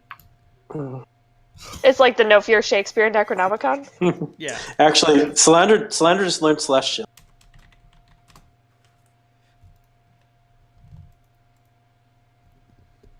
You learn a lot of fantastic things about Gemma. It's some sort of bizarre Gemma Bible. Well, it's interesting. And like it talks about how like all the evil acts attributed to him are just like bourgeoisie propaganda propagated by the weak in order to hinder the strong. And like it accepts his defeat not as like a proper triumph. Like his enemy had to resort to fielding more troops and enlisting the aid enlisting the aid of the lesser and all that shit. It is propaganda in and of itself. It is not difficult for one such as you to see that, but it's extremely well written and like it never lies. Yeah, Brother and I will read it, and we'll probably be mocking it as we go along a bit. I presume Gemma's lawful evil, right? Yes. Okay. So yeah, we're chaotic. We're chaotic good. So. About to say we got lawful. Oh Jesus Christ! We got lawful evil, lawful good, chaotic good, and then chaotic neutral. What's Kira? Is she chaotic good? She is chaotic good. She does not give a fuck about the rules. As far as she's concerned, like rules neither help nor hurt people, but more often they hurt. And Dogo scoffs at the very thought of rules.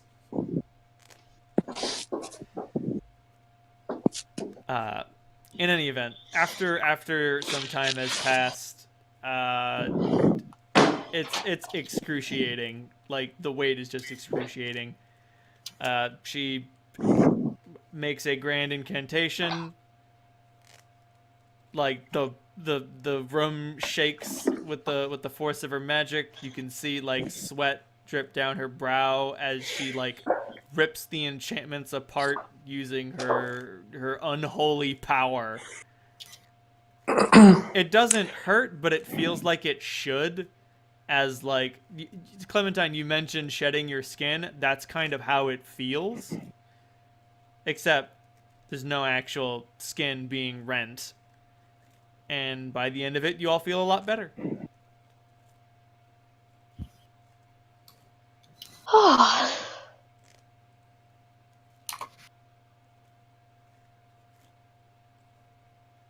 And she looks at you, Holt, and says, "Now, the major problem with finding Volroth is not even necessarily taking him in alive. The problem is going to be finding him. I don't know where he's made his home. I can only tell you that he's a spirifer." Holt, you are familiar with that word. Am I? It means soul stealer. If you're really deep in the hole and you don't really care about yourself anymore, you can trade your soul to certain enterprising devils. Okay. Hey, Holt, maybe you want to take this along with you. You might find it an interesting read. Sorry, I don't let that sort of thing outside my office. It wouldn't do if the Ivory Foot had actual cause to march in here. Thankfully, I never give that to them.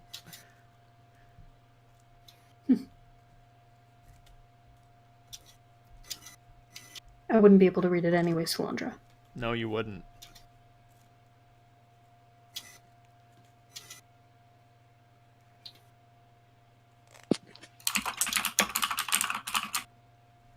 Holt, you derp. What? What'd I do?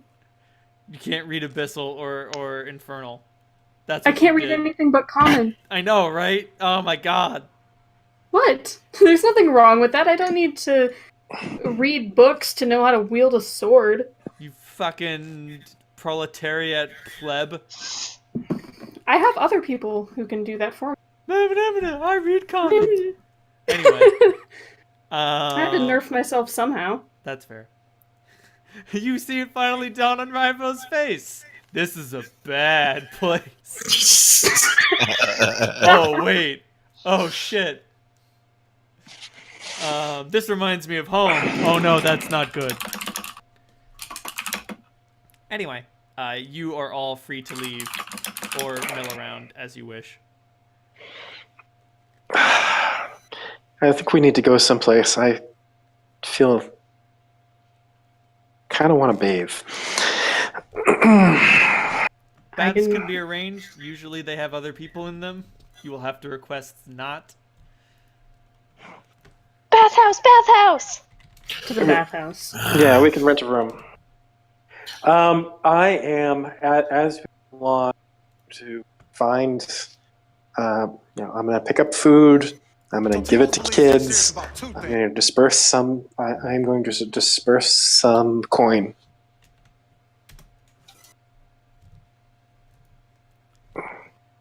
And I am generally going to do the best to get the fucking bad taste out of it. It is difficult. Yep. I'll go with Sal. Oh. I'm going to put some fucking money together to start. Maybe over here, District 3. Get some of these fucking kids off the street. I'm gonna start an orphanage. Why not use your wish on an orphanage? That'll be great.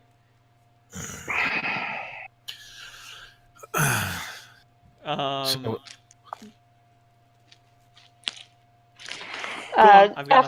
we... Sorry? Not that fucking snake bitch.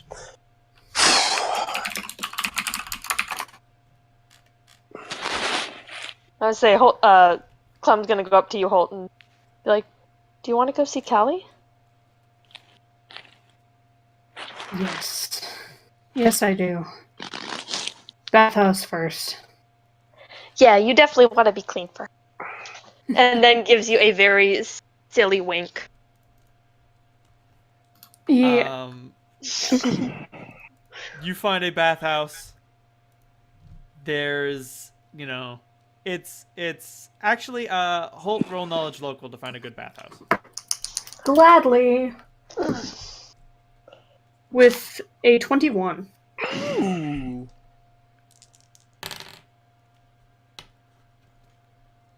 You find a brothel with a rather good reputation. They do baths both with a friend You could request a bath without a friend.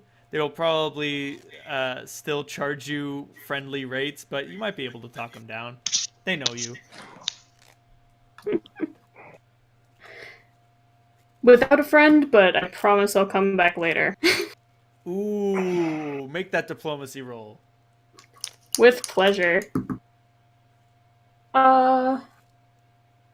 Let's do some simple math. 17? 17.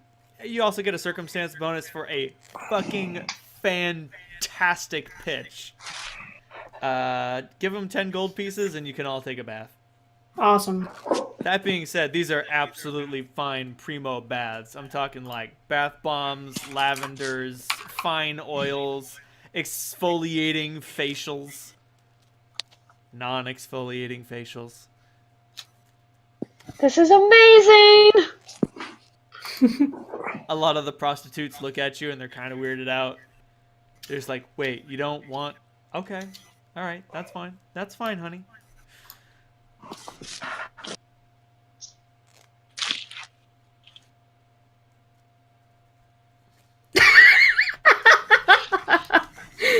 We keep going to bad places. Rival, I don't fucking... Actually, you know what? Fuck it.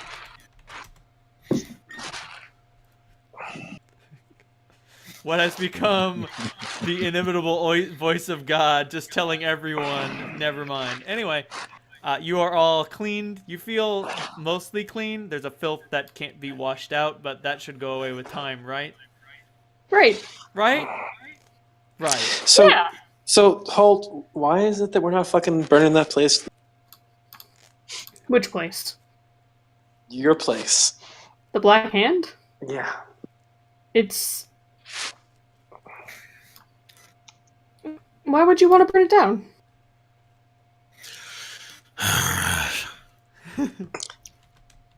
Salandra blinks a few times. I look over at her. I look at Holt. Fucking kidding me? I mean,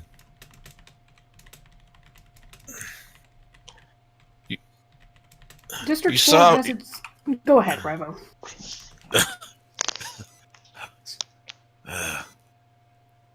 you saw my arena. You saw that one, right? Yes.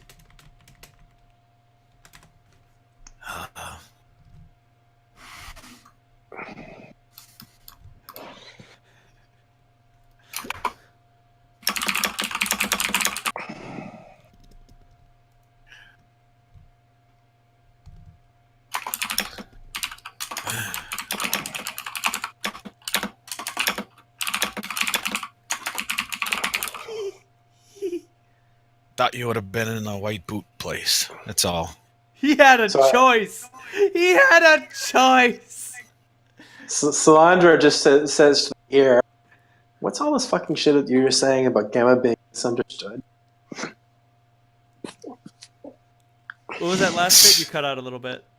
I said, Salandra's talking to the ear, and she says, what was all that fucking shit you were saying about Gamma being misunderstood?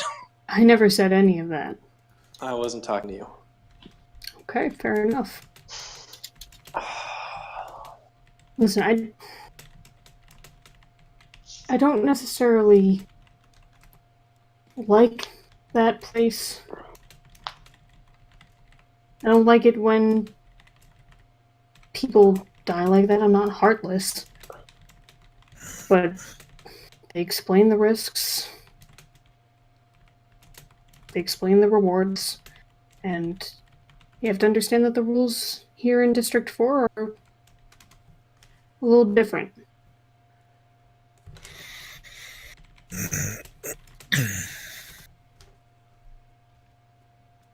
Can't say I care for rules in general. You don't have to, but the curse is gone. Can you argue with results? Can you argue with results? You know, I gotta say, I really feel a lot better about working with someone that Holt knows to be trustworthy than going to do someone's bidding who pressed us in service with a... Also, don't forget, Clementine, you could have called in your girlfriend, which I'm sure would have gone so much better. Yeah, she's thinking about that. Or go on to District 2. She was somewhat tempted by bath with friend, but nope, we don't have time.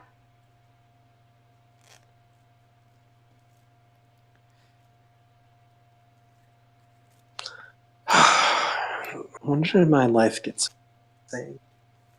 When you accepted a bizarre bargain from a man in black. Good point.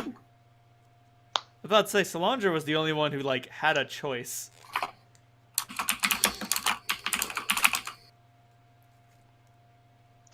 In any event, where are y'all headed now? Where else?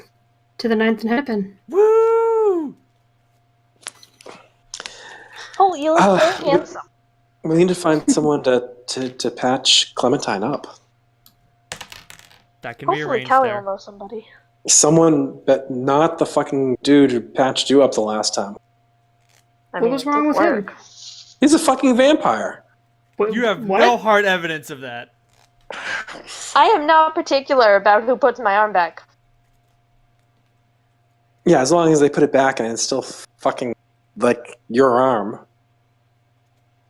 Maybe you need to, like, tone down the suspicion just for a second. Well, you have to admit, the last time Solandra toned down the suspicion, you guys all got a geese put on you. But that was in District 5 where everything sucks. And now you're in District Oh. 4 where everything sucks a little less. Yeah, a little less. I'm not so sure about that. Fight me. There are bathhouses So and yeah, rubbery lumps. delightful rubbery lumps. So you can go to a temple of Kira, which is also a whorehouse, or you can go to the surgeon. And in terms of fixing Clementine's arm, that option's up in the air. That being said, I should announce night has fallen and decent folk have abandoned the streets in favor of thugs, highwaymen, ne'er-do-wells, bounty hunters, and drunks. It's weird how the world changes when the sun goes down. Oh, fuck. This is fine. I mean, none of them would probably accost any of you. No, that's Solandra. If anyone comes near them, she'll just put them to sleep.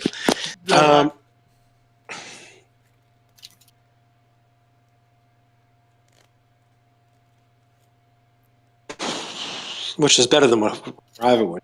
So. I think our best bet would be to head to the 9th and Hennepin. Yeah. Is that okay with you, Clementine? We'll find someone to fix your arm in the morning? Yeah. It is a boppin' night at the 9th and Hennepin. Drinks are being served, snacks are being served, rooms are being rented, prostitutes are being enlisted. I'll find that prostitute who's the tattoo artist. Bring Riva over. We'll start comparing notes. I'm about to say, she asks ink or flesh, and then it becomes clear that the topic is ink.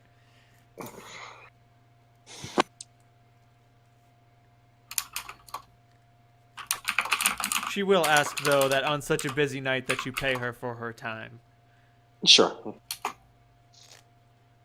10 gold pieces buys you an hour. All right, just trying to find out some of the tricks of the trade. About to say, like, you might be, a level 11 adventurer, but she has feats and skill focuses and all manner of bizarre things put into craft tattoo artist. Yep, figured as much. Also, if Riva wants some ink, she can ink him up. I should get this covered. What are you referring to? A tattoo that signaled that I was owned by Connor. Ooh. And she just says, "Step into my parlor, sir." Oh, you can do removals? I can't do removals, but I can make that look like something else. Yeah, I'd probably just burn the skin off. Oh, yeah. Besides, you can't erase that memory. You can't erase what happened. You can just turn it into something else. If you put that lie in your flesh, you'll put it in your heart. Yep, I agree. As she says some other hippy-dippy mumbo-jumbo. Well, yeah, it's just like I said, Solandra's tattoos. She worked them into the she worked all her scars into her tattoos.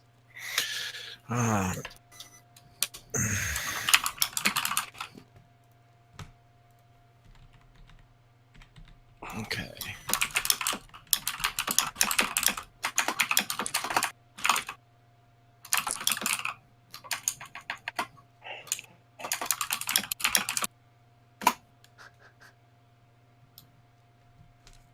But yeah, she does a fantastic job of adding alterations to the tattoo to turn it into something else. Like what had once been sort of like an emblazoned... Is that what it looks like?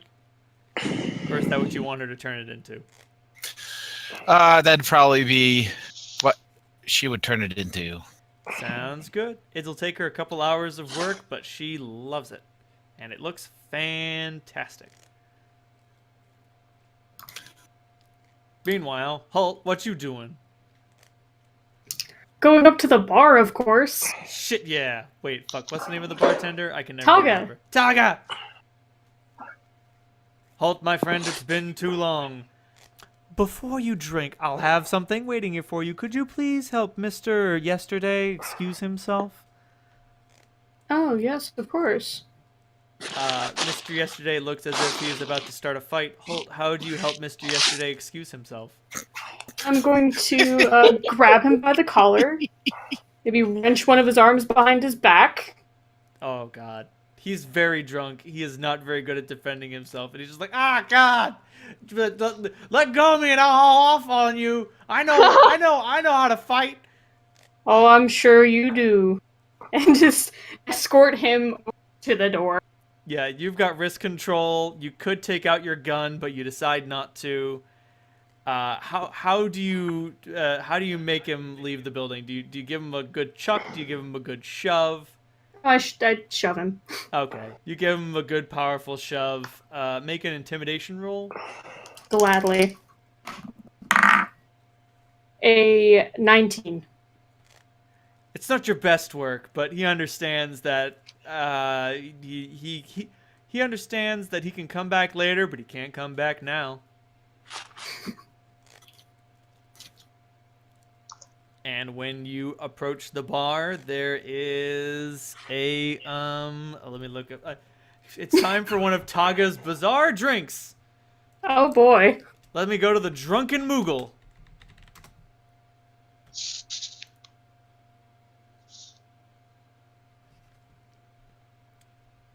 Just give me all drinks. A damn fine cup of coffee. What do we got? What do we got? Oh, God. All right, so we got a... He's got a rather large glass there for you, and he's like, all right. Have you ever seen a coconut? Yes. Maybe? I mean, has Holt ever seen a coconut? Probably not. No, no way. Well, so this has got some rum in it, some coconut rum, spiced rum, cranberry juice, pineapple juice. I call it a misfortune. Drink it. It's good. All right, I'm gonna trust That sounds you, buddy. delicious. It's pretty good. It's a very good combination of boozy and sweet. You always treat me right, Taga. What can I say, Holtz? I learn a customer and I learn them well.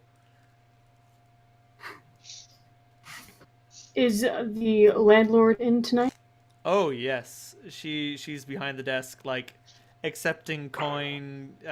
She has her little helper give out change, and she's like keeping an absolute like tally of records and marks. Like things are bopping.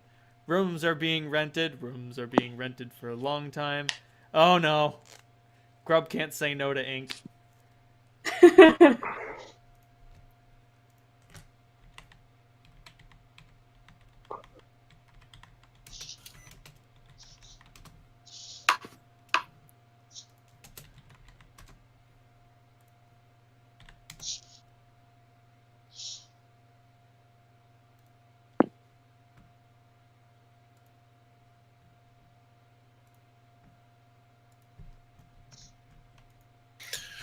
This is what Rob asks for. Oh, cool. That's cool. Just wait until it's done. Anyway, I'm like.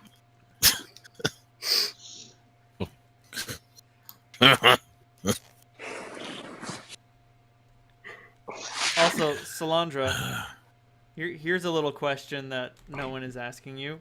You know what? Brother will ask you.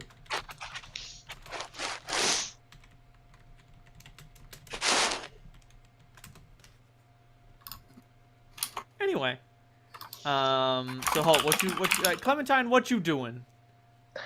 She's just taking it in, enjoying the. Sounds good. You chill out. You take a break. Enjoying the what? Enjoying the bustling and the hustling. Breathe in that atmosphere. So, Holt, I assume... Did you send me a message, Ronald? I didn't get anything. Oh, that's weird. Did it send? It may not have. Yeah. Huh. I will send it again.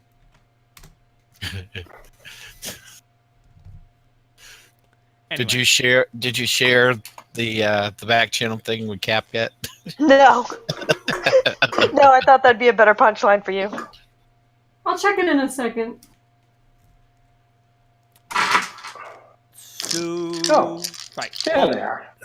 You go over to chat up Kali. What you saying? She's probably really distracted. You get in the queue and take out some gold. Put the little pile of gold coins on the table so they clink nicely. So how much for 2 rooms for 5 people? A well-trained goat. 2 rooms for 5 people, one such as you, and a well-trained goat? Oh, jeez. Looks like you're paying me a pretty penny. She takes, like, 2 gold pieces, like, way under value. And how much for 1 dance with you? Holt, I would give that to you for free. He holds out a hand. Oh, God. Holt, roll profession dance. Or is it I don't perform have dance? it. Roll perform dance. Can I roll a dex check? It's a charisma check. Oh, God. 14? Thank goodness she can carry your dumb ass.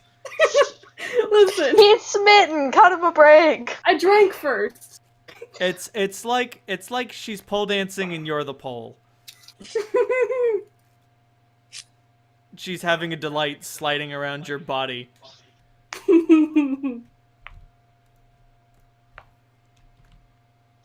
Oh my goodness.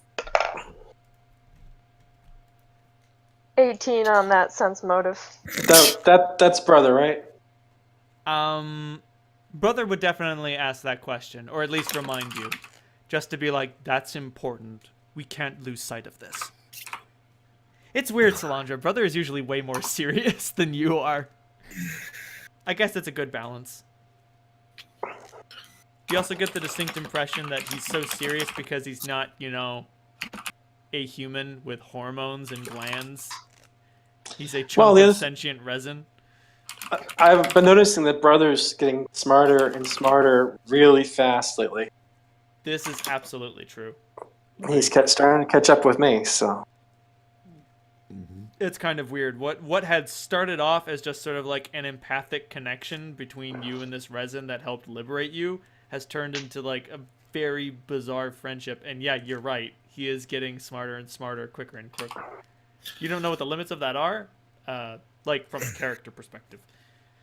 And I don't know how you feel about it, but... No, it's good. The only problem is Salandra's sapiosexual, so... Oh boy. The sword. Ooh, things getting weird. Sword. Well, hey, you know what's Would that be sapiosexual? incest? Yeah, I was thinking that too. Kind of. I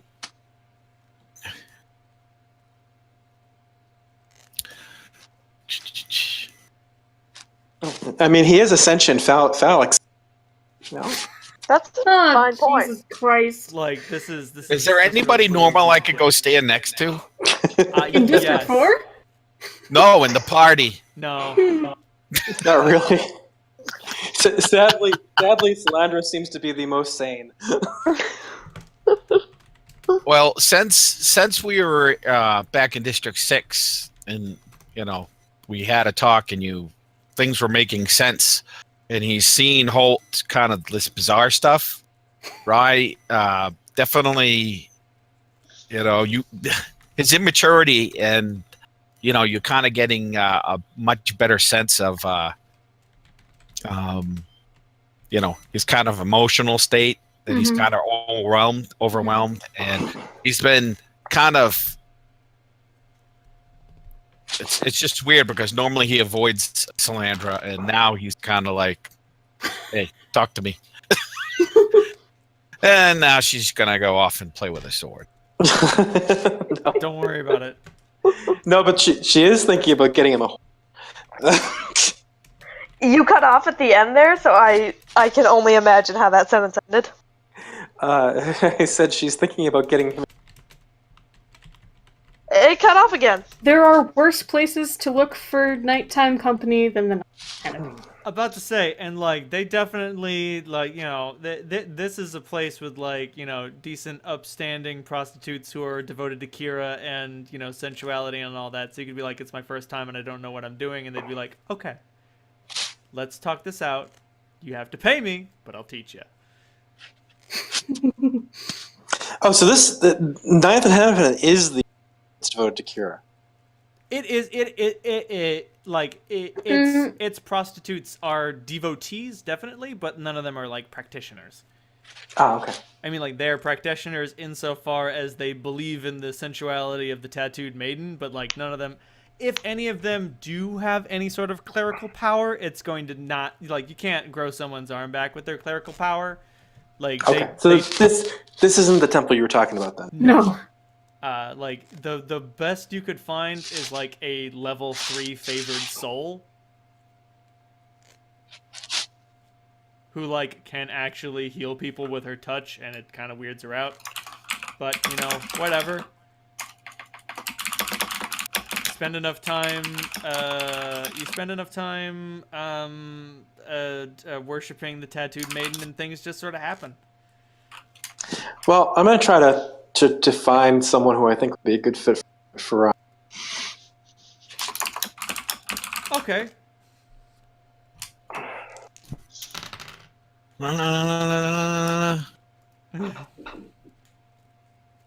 You find a human and you're just like, how do you? Are you just like, hey, I got a friend. He's never sort of done this sort of thing before. I think that he could deserve some company.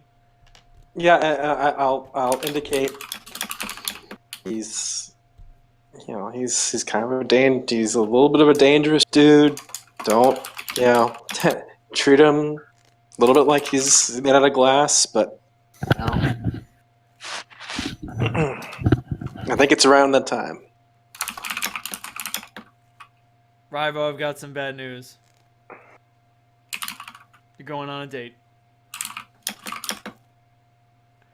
A woman approaches you at the bar and sits next to you and, like, just starts asking you questions.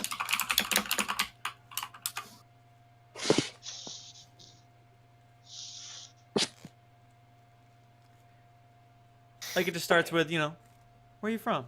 What's your life been like? That's a great question to ask. Does not reply, looks at her weird. I meet Rivo's glance and I give him a wink. I already paid her. So. It dawns on him. He takes a deep breath. He drinks his drink, slams it down on the bar, and goes, "Fuck!" He stands up and leaves the bar. And she's like, well, hey now, we don't have to do anything that you don't want to. I just want to talk.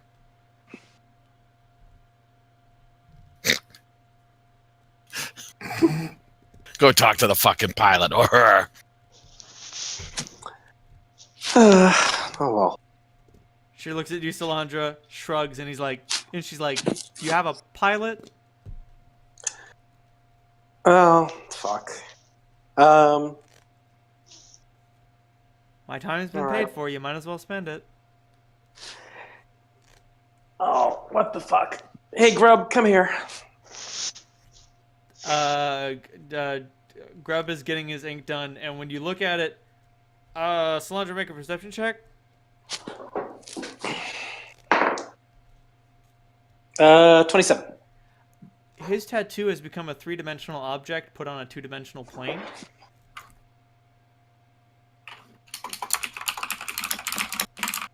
I look at the tattooist. I do detect magic on this thing. She is like pale-faced, like she's just given birth to a monster. So it wasn't her. This is something that Grub. Like, Well, fuck. She's just looking. She's looking down at like her desk with her head in her hand, and she's like, "Oh my god." Hey, Grub, you in too much pain for a threesome? No. And he just looks at he looks at this woman of ill repute and just says, "The goggles stay on." And she's just like, "Okay."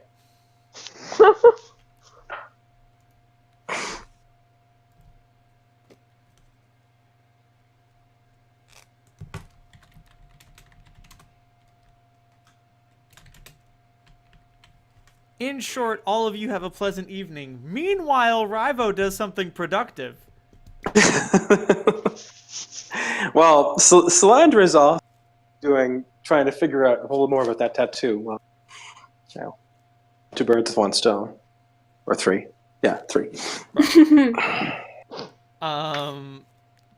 Yeah, that tattoo is just weird to look at. It's kind of nauseating. Like if you don't pay attention to it, it's not a problem. But if you focus in on it and like you inevitably do, it's weird. Meanwhile, Rivo goes to the Ivory Foot. It's open all hours of the night. Does anyone try to mug Riva? No. Good. Jesus Christ, no. There are hard marks, and then there are impossible marks. Rivo is very clearly an impossible mark. I know, I'll rob this guy. I'm looking at the risk here, and I'm looking at the reward, and these do not match up. Yeah, Rivo, you go to the Ivory Foot, and the doorman looks at you, and he's like, "Need a place to hunker down for the night, son?" No. I want to train. You want to train? That can be arranged. I don't want to sleep. If you want to sleep, we won't make you.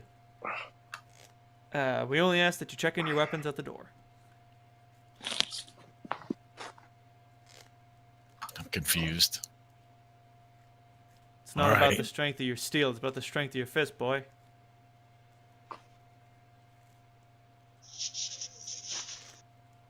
Oh, are you going to the monk?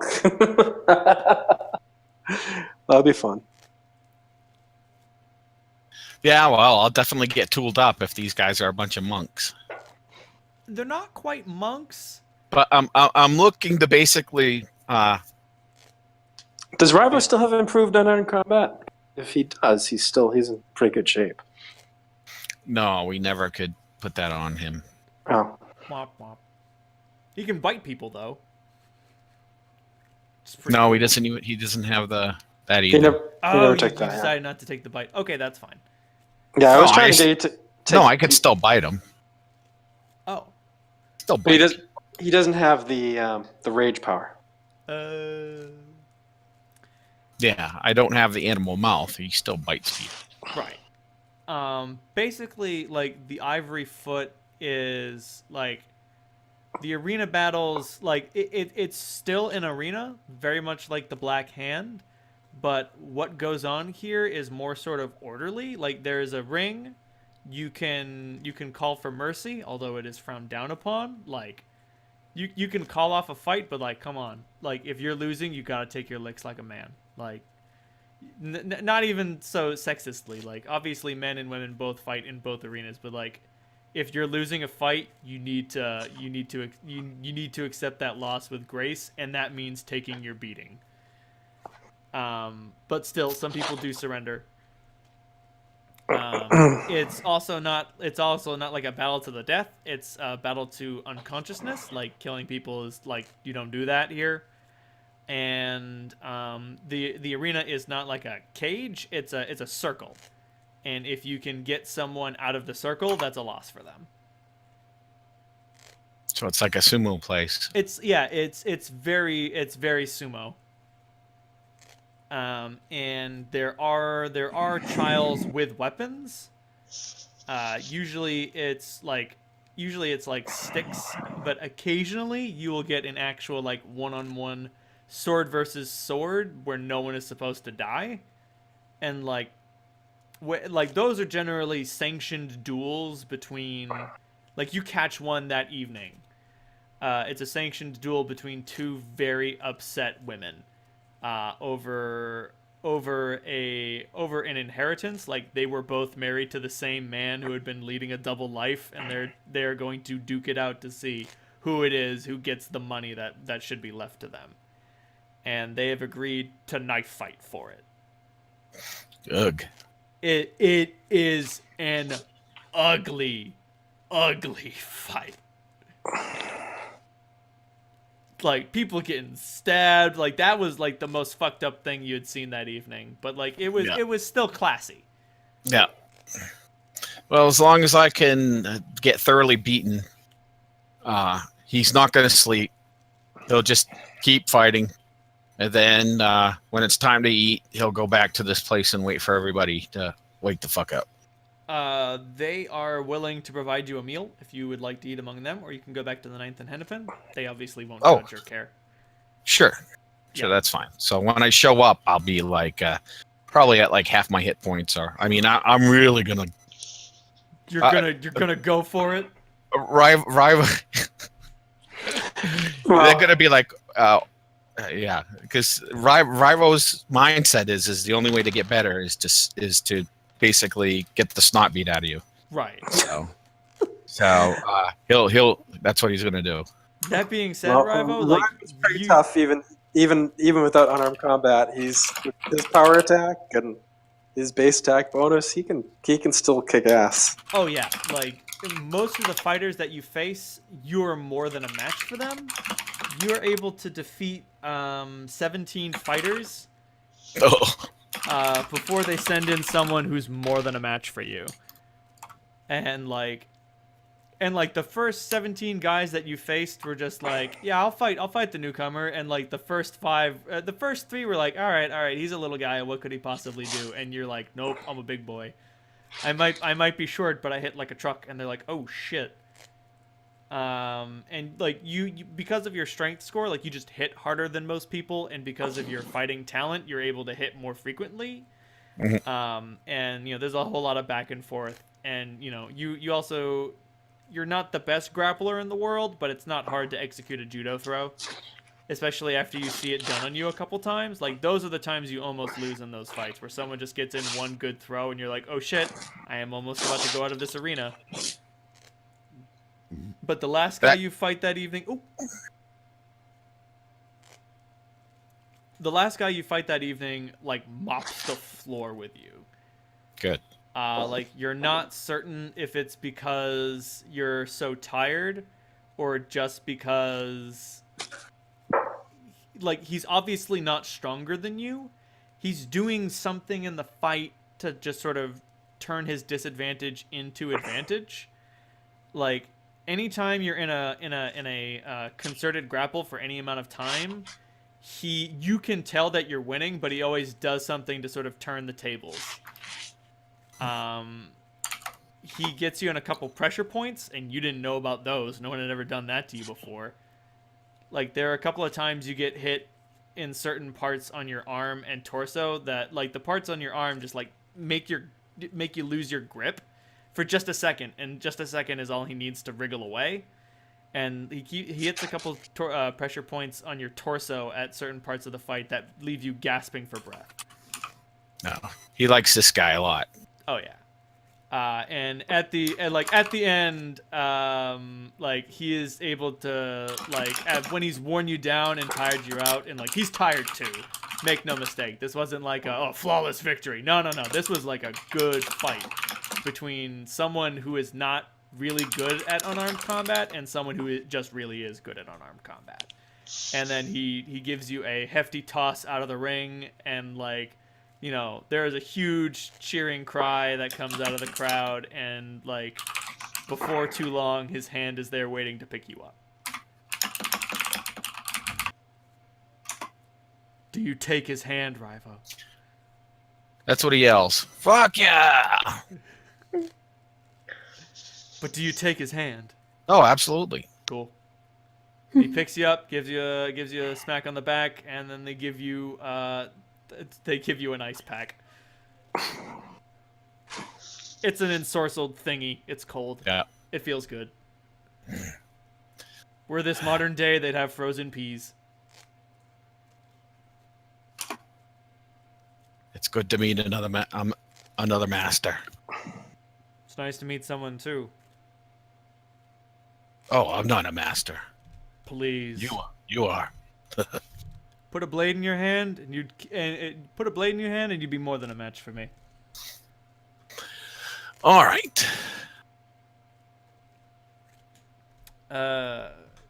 He extends a hand. It is time for you to meet the leader of the Ivory Fist.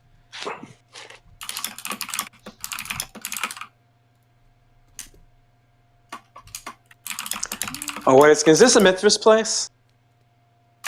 A what? A Mithras place? You mean Marduk? Marduk, sorry. I always say Mithras, sorry. Yes, it is. Oh, crap. I'm about to say, did you think that this was a simple rivalry? No, you got a religious war going on in these streets. Oh, jeez. Perfect. Well, there was a reason why Riva was looking across the street a couple hours ago.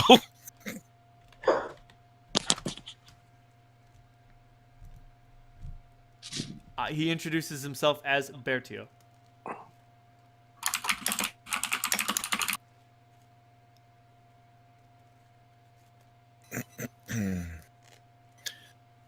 Let's see here. This down here. So, B, E, U. Did you get a spelling for that? Oh,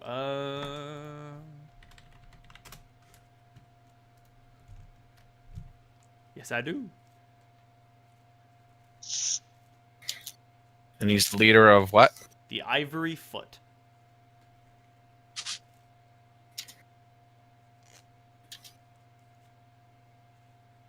And this is District 4. Yep. Okay.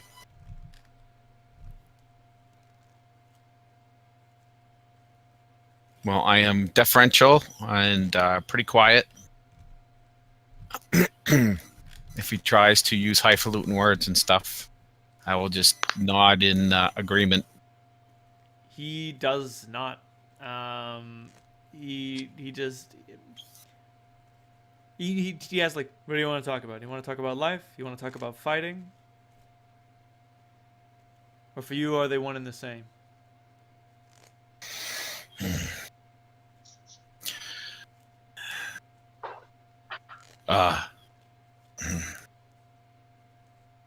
Up to yesterday, I was still a slave.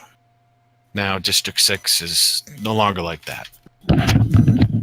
Like, he looks at you incredulously, like, really? Should look at 400. Did Connor finally kick the bucket? It's got to be somewhere in the den. Why? What do you need? Oh, okay. Yeah, it would be out there. What? You couldn't find it?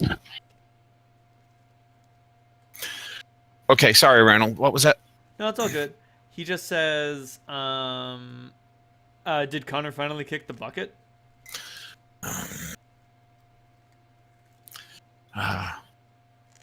We fixed him. Who's we, and what do you mean by fixed?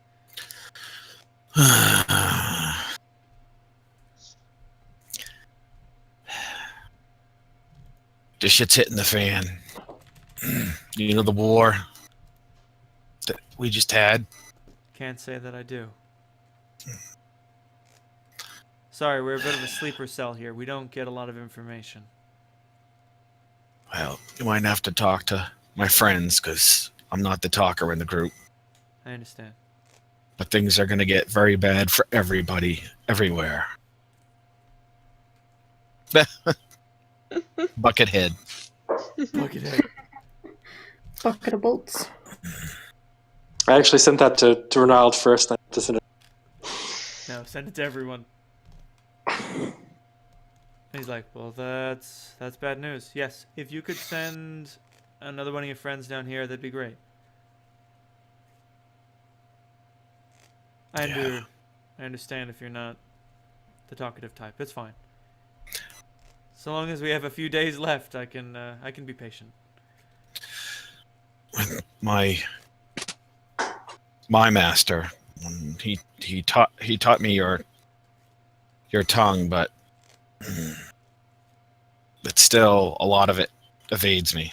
I understand. It feels strange in your mouth.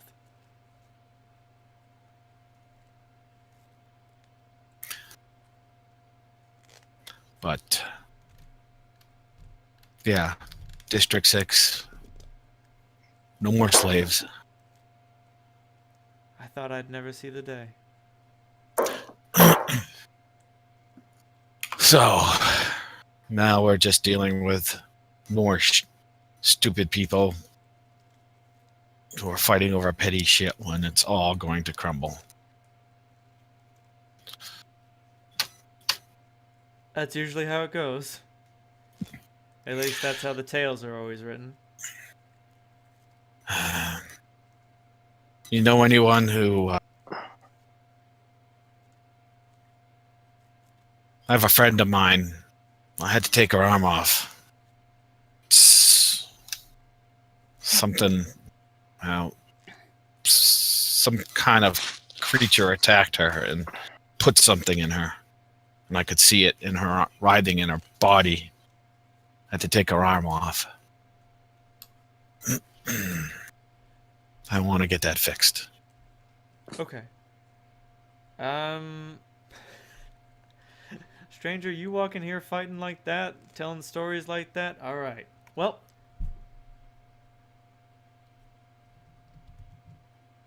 We've got...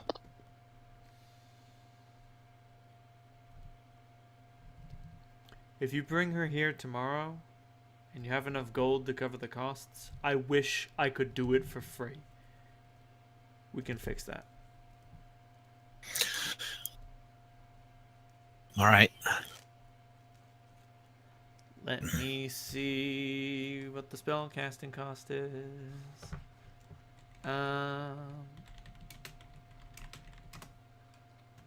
Hirelings, servants, and services.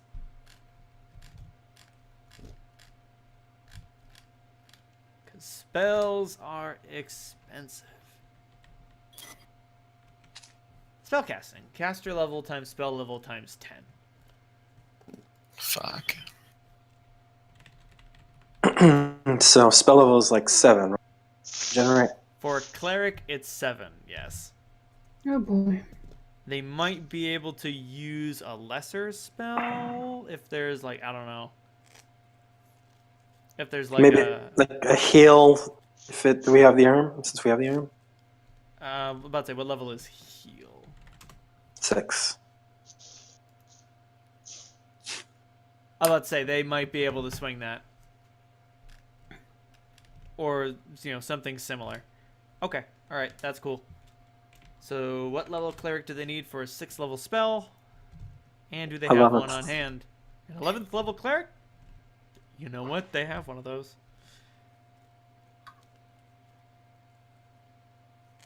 So that'd be 60 times 11.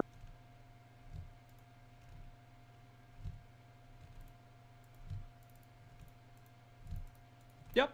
for the low cost of 660 gold pieces, they can fix Clementine's arm. That's a bargain. All right. It is definitely a bargain. Like, they should be charging you more. Because I levels pay involved. for it. So Clementine can't cast heal? Druids can't cast heal? Heal is a level 7 druid spell, and I'm only allowing the cleric to do it because of weird surgical wibbledy-woo. And, okay. Like, special temple conditions, blah, blah, blah. Like, if Clementine could find an ancient healing pool of a druidic Ilona goddess, then, yeah, she could fix her own arm with her own druidic magic. But she doesn't have any of those. So if she wants to regenerate it, she'll have to wait until she's level 17. Oof. I pull out 700 in gems. Will he take it? He will. Okay, I will take these out of my... Holy shit. I've got a lot of fucking money. I didn't... Yep. Oh, wait, that's copper. Oh, and the gems.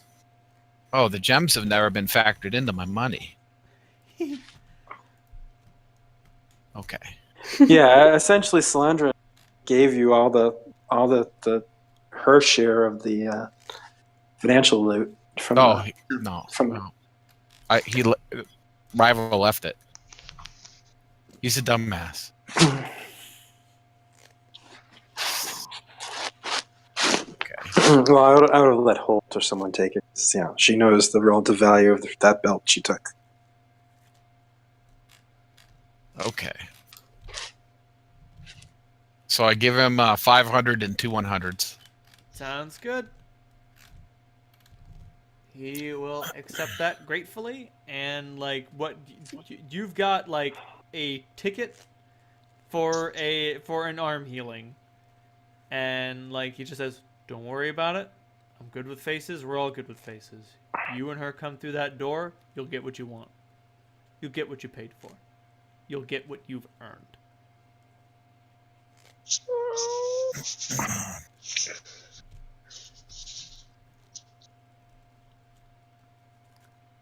Okay. And with that, the night passes in whatever way that you choose to spend the night. Everybody gets 3,000 experience points for a very fantastic session. Solving problems, realizing that you have resources and allies at your disposal that can help you get through things that you can't deal with yourself. Hooray! Yay! Did everyone have fun? Absolutely. Yeah. Yes. Good. Glad that you all had fun, even though, like, not much happened. Well, Funny we got how- out of the fucking geese. We got out of the geese. I'm back at my home turf. You guys got to relax. Oh, I should mention, a day has passed. 17 days on the clock, ladies and gentle fops.